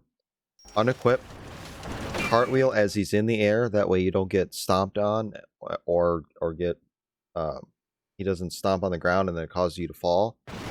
Over to the right. That way you don't get killed by the water cannon. Basically every attack is one-hit kill. Aside from you can take 1 machine gun hit if you have body armor on. Extreme's a little more lenient because there are rations that do spawn, so it gives you a little more leniency. But on European Extreme, you're basically operating under one-hit kill. After you head over and get away from the water cannon, critical shot here to end this ray. Critical shot there, and then depending on when the ray comes on stage, sometimes the ray can come on right away, sometimes the ray can come on later. You're going to want to get to this ammo box, if you can. Deal a leg headshot on that ray, and notice that I delayed a little bit. I didn't want to do it too fast because there's extra rays that are coming in. I want to wait for them to spawn in. And there's going to be 1 more shot on this ray. So that ray is down. That's 3 of the 20 down. Critical shot here, critical shot here, critical shot here, critical shot here. And then we're going to do 1 more set on each. And that way these rays are down to 1 hit. So this ray, AO4E, is going to come on stage. We're going to finish him off right now. We're going to deal a critical shot to the new ray. And then we're going to kill this one off. And this will be the only one standing right now. And then we can enter the loop. So we're going to be retreating back to this stinger ammo quite often. When you do, you want to go into first person and listen in to make sure that you have full stinger ammo. Because you need all your stinger ammo for all these sections. Once this ray comes on stage, you're going to want a critical hit. And then deal with this ray for a critical hit. Critical hit on this one, and then deal your first hit on the right ray. Another critical hit, another critical hit, another critical hit. It's very important that you don't leave too much time between you actually hitting the ray and the hitboxes coming up, because that can further delay the loop. That can further increase the chances that the loop is actually going to fail. So you're doing a lot of anticipation shots. You have to learn like when the hitboxes are going to be coming back up and then start to fire, because if you don't, then you're just going to lose more and more time. The loop is going to drift, and then you're slowly just going to lose it, and it's just going to go into pure chaos mode. So when that ray comes on stage, he's dead. He won't attack you. Don't touch him. Deal one hit to the new ray, your final hit to this ray, and then another hit to your new ray. Get some ammo, and then you're just going to repeat the cycle. Critical hit. Critical hit. Critical hit. That one's down. Critical hit, and then your first shot will be on this one. Switch. Switch. And then I'm going to delay this shot a little bit. That way he doesn't come on stage too quickly. And then get the ammo. Don't need to first person this ammo yet. Deal with the new ray for one shot. Kill the final ray here. And then one more shot on the new ray. And then we're just going to rinse and repeat that exact cycle until the fight ends.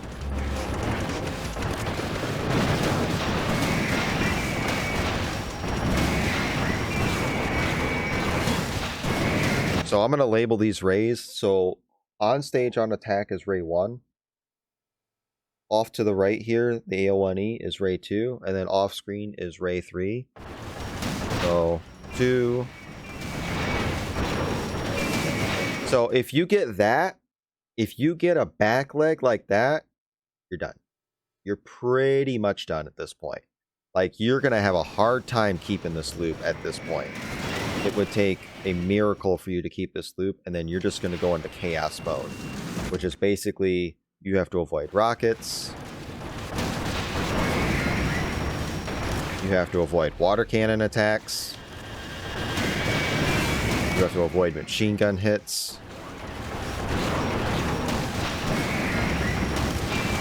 Usually the farthest ray is going to do the rocket attacks. This dude is usually going to do your water cannon attacks. And the dude on stage, it's usually distance dependent on what attack he does. If you're really close, it's going to be water cannon. If you're intermediate, it's going to be machine gun. And if you're far away, it's going to be missiles, which are hard to dodge. So all the backups and stuff in this fight, that's just going to come with experience and learning, like, just how to get out of a sticky situation. I don't have time to show you all the backups. It's just going to take repetitions to try to get out of those backups if you get into that situation. I'm here to try to teach you a loop. You ideally want to do loops so you're not getting attacked at all. So let's do the traditional start again, and then let's try to keep the loop. Cartwheel forward. Deal our damage. Middle, right, left.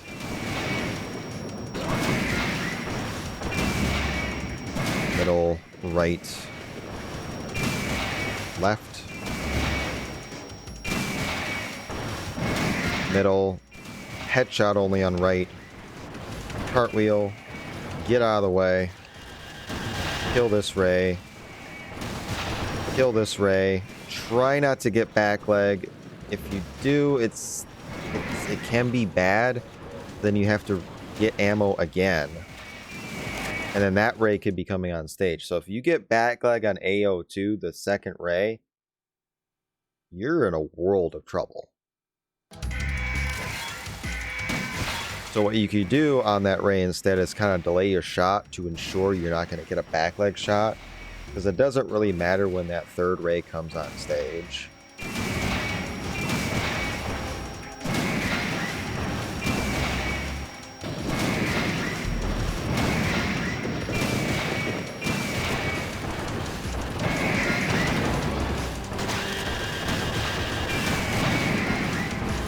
Kind of go forward towards them, ensure that you're not going to get a back leg, then start heading towards this ammo. When the camera changes, that's when a new ray is going to come on stage, and the camera will pan towards the pointed ray, and then you can deal your damage.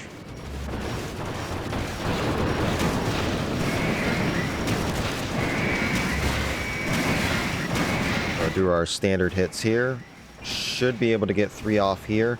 And that's another problem. If you shoot too early, you'll have to refire, and that could cause issues. It didn't cause an issue here, but it can if you're late in the loop.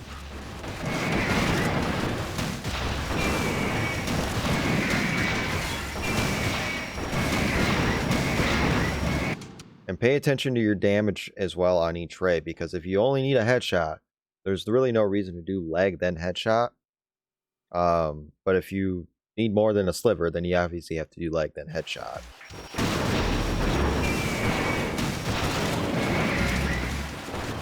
Now we can get under our 1, 2, 3 cycle here. So ray 1, ray 2,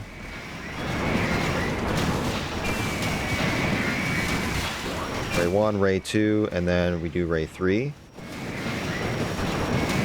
2, 3, 2, and then one more on 3. Ray 2, 3, 2, repeat cycle. 1, 2, 1, 2, 3, 2, 3, 2, 3, 2, 3, 2. Repeat cycle. And it's just this until the end of the fight, pretty much. So I'll just keep going. 1, 2, 1, 2, 3, 2, 3, 2, 3, 2, 3, 2, repeat cycle, 2 cycles left. 1, 2, 1, 2, 3, 2, 3, 2, 3, 2, 3, 2. Repeat cycle, final cycle. 1, 2, 1, 2, 3, 2,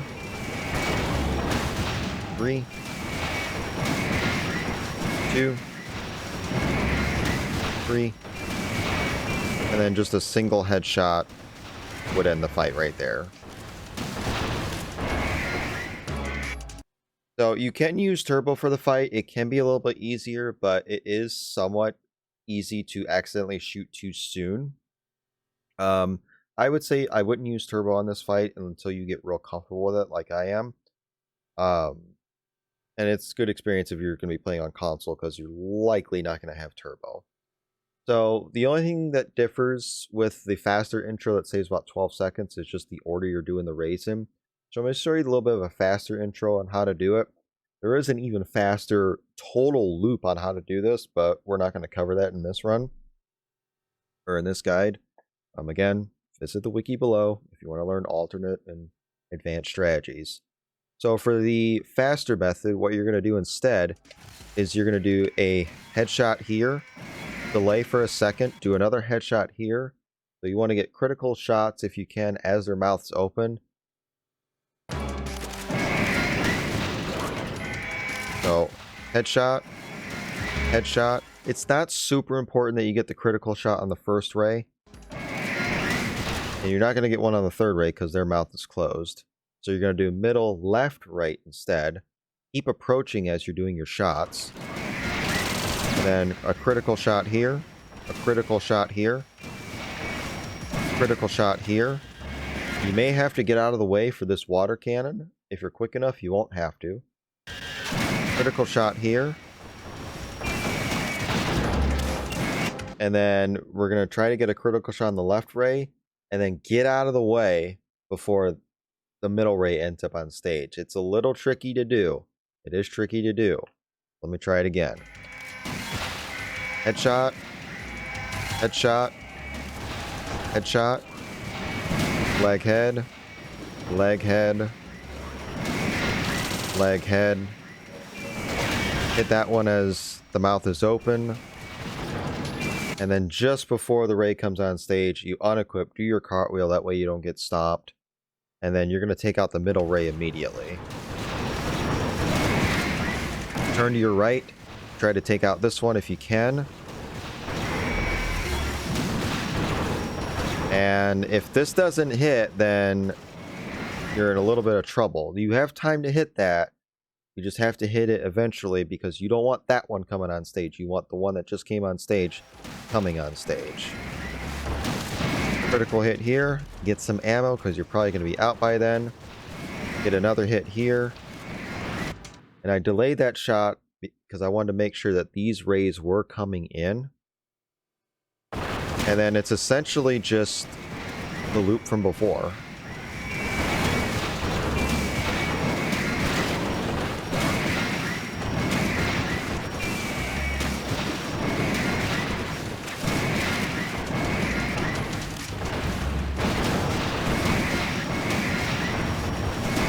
And then we just do the same basic loop from before.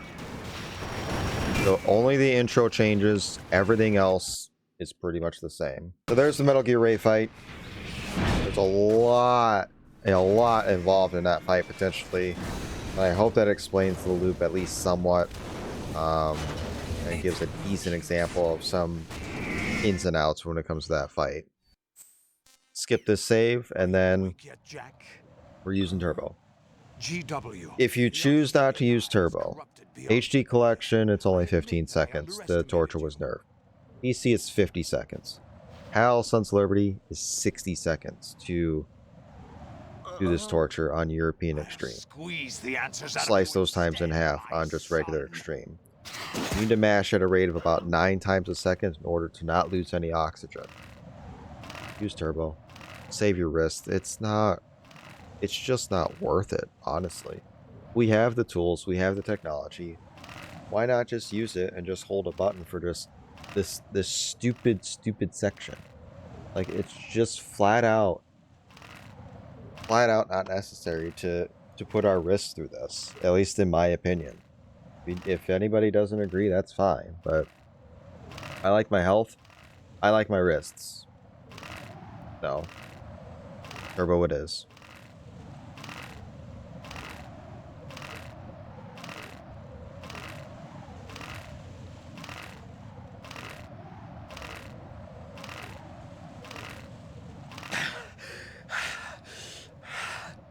What do you hope to hear? So for the Solidus fight coming up, we're going to be doing it non-lethally only. There's 2 different loops that you can do. One is roughly a minute slower than the other. And it does impose a little less risk, I guess, if you will. So I'll show you both.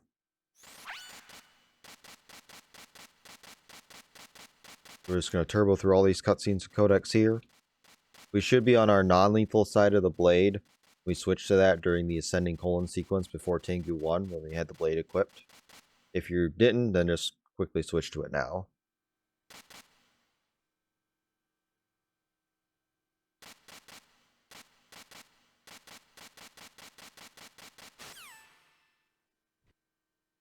So for the slower loop, you're going to want to do 1 swipe at him to start with, block, 2 swipes, delay a bit, and then swipe again, block, 2 swipes, block,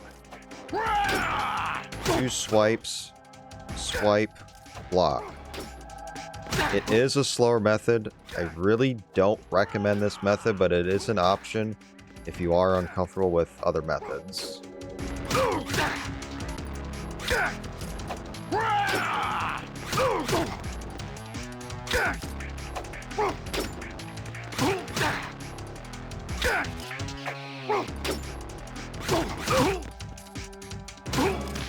And if you accidentally do that, then he goes into a rocket phase.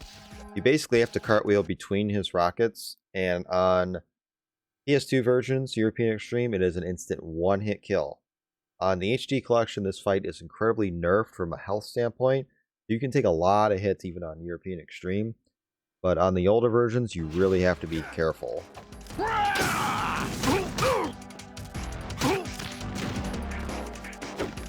Let's go.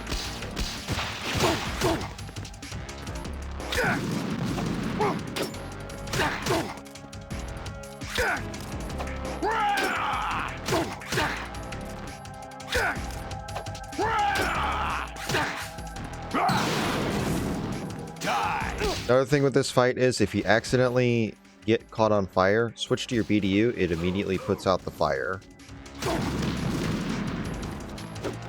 Let's go.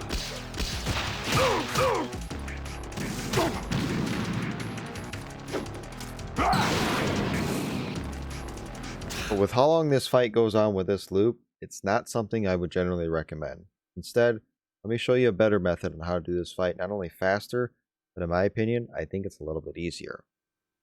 So same start, we're going to swipe at him once, and we're going to 3 punches instead, 2 swipes on his good side, and then that's the risk that could happen, is he does kick you. Swipe. 1, 2, 3. Swipe, swipe. Is that the best? And then if he accidentally blocks you, then you have to just block him and then try again.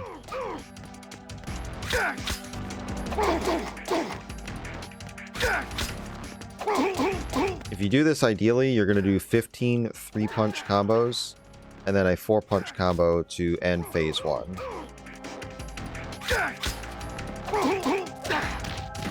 Let me show you what the fight looks like in real time.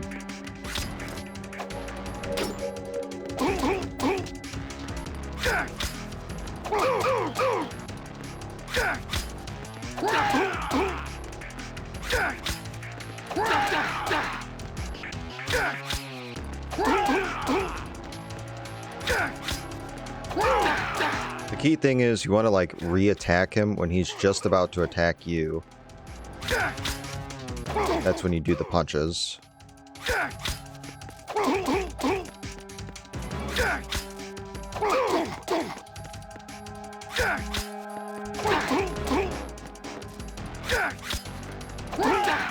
And if you can get him in a corner like that, that would be ideal. But unfortunately, if the back is facing you like that, then you have to go to a backup.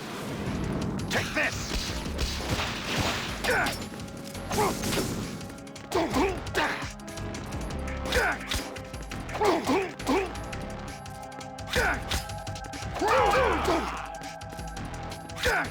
And the other thing you're fighting with this fight is the stupid camera angle. Camera angles can really screw you over in this fight, but that is phase 1. Yeah, made mistakes. Sue me. So for phase 2, he can dash once, twice, 3 times, 4 times. Like, he can dash a few times, he can come to you right away. So what you're going to do is you're basically going to get ready to block him wherever he's at. And he can do the people's elbow like that or start to swipe at you. If he starts to swipe at you, then you have to continue to block until he's done, and then you can go attack him. So he gave me the elbow, which is what I want. Punch him, attack, and then just restart the loop. Same loop over again.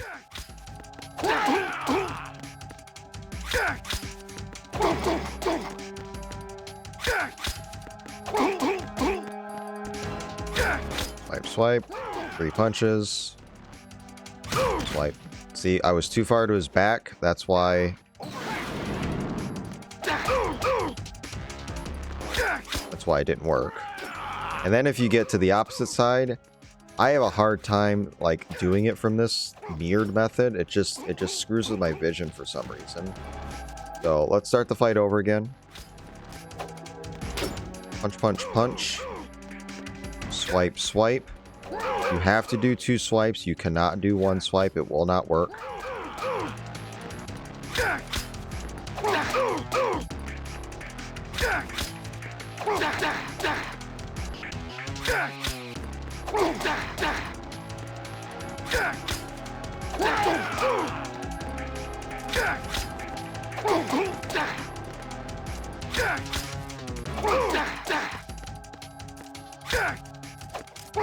See, I tried to do 2 swipes, but it didn't register my second swipe, which confirms that this is the worst weapon in the history of Metal Gear speedrunning. Like, I do not like the blade at all. I think it's a crap weapon.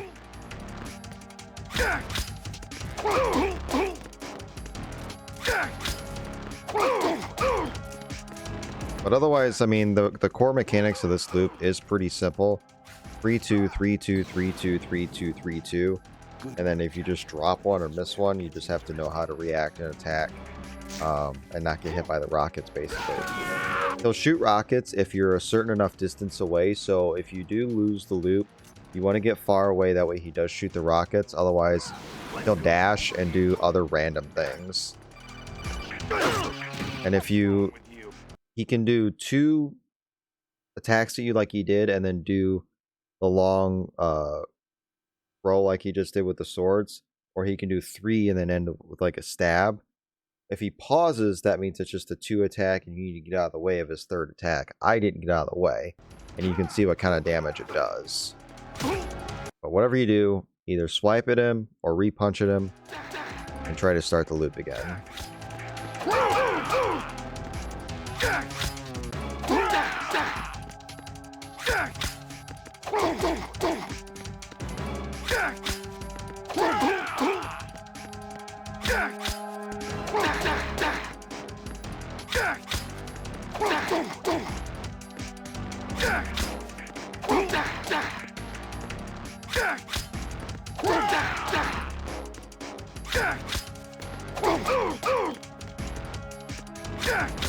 You really want to be careful at the edge, because if you fall off the edge, you'll have to get back up, and it takes time, animation. It can put you in a really bad position. If you feel confident enough, you could break his attack by doing that, but if you're low on health like me, it is a pretty big risk.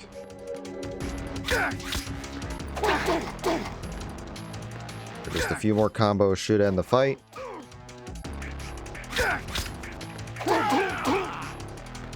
Like one more combo should end it. The last combo you want to do punch, punch, punch, punch instead to end the fight. And that's the main part of the game. We'll skip all these cutscenes, and then we have, unfortunately, about 9.5 minutes of credits for official leaderboard times that we have to sit through. Marathon timing usually ends at Solidus, but for anything on speedrun.com or any official leaderboards, you have to wait until the score screen at the end of the credits. There'll be one cutscene you have to skip at the end of the credits, and then we'll get our score screen with all our statistics, and then we'll get our rank as well, which the rank isn't as important unless you're going for Big Boss. Otherwise, it's just all about time. So,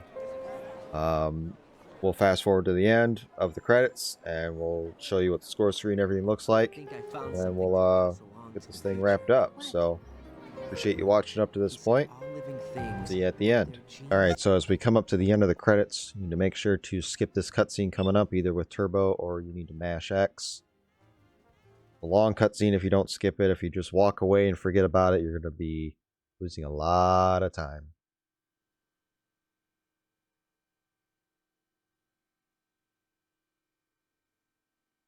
Then we need to skip this mini call as well.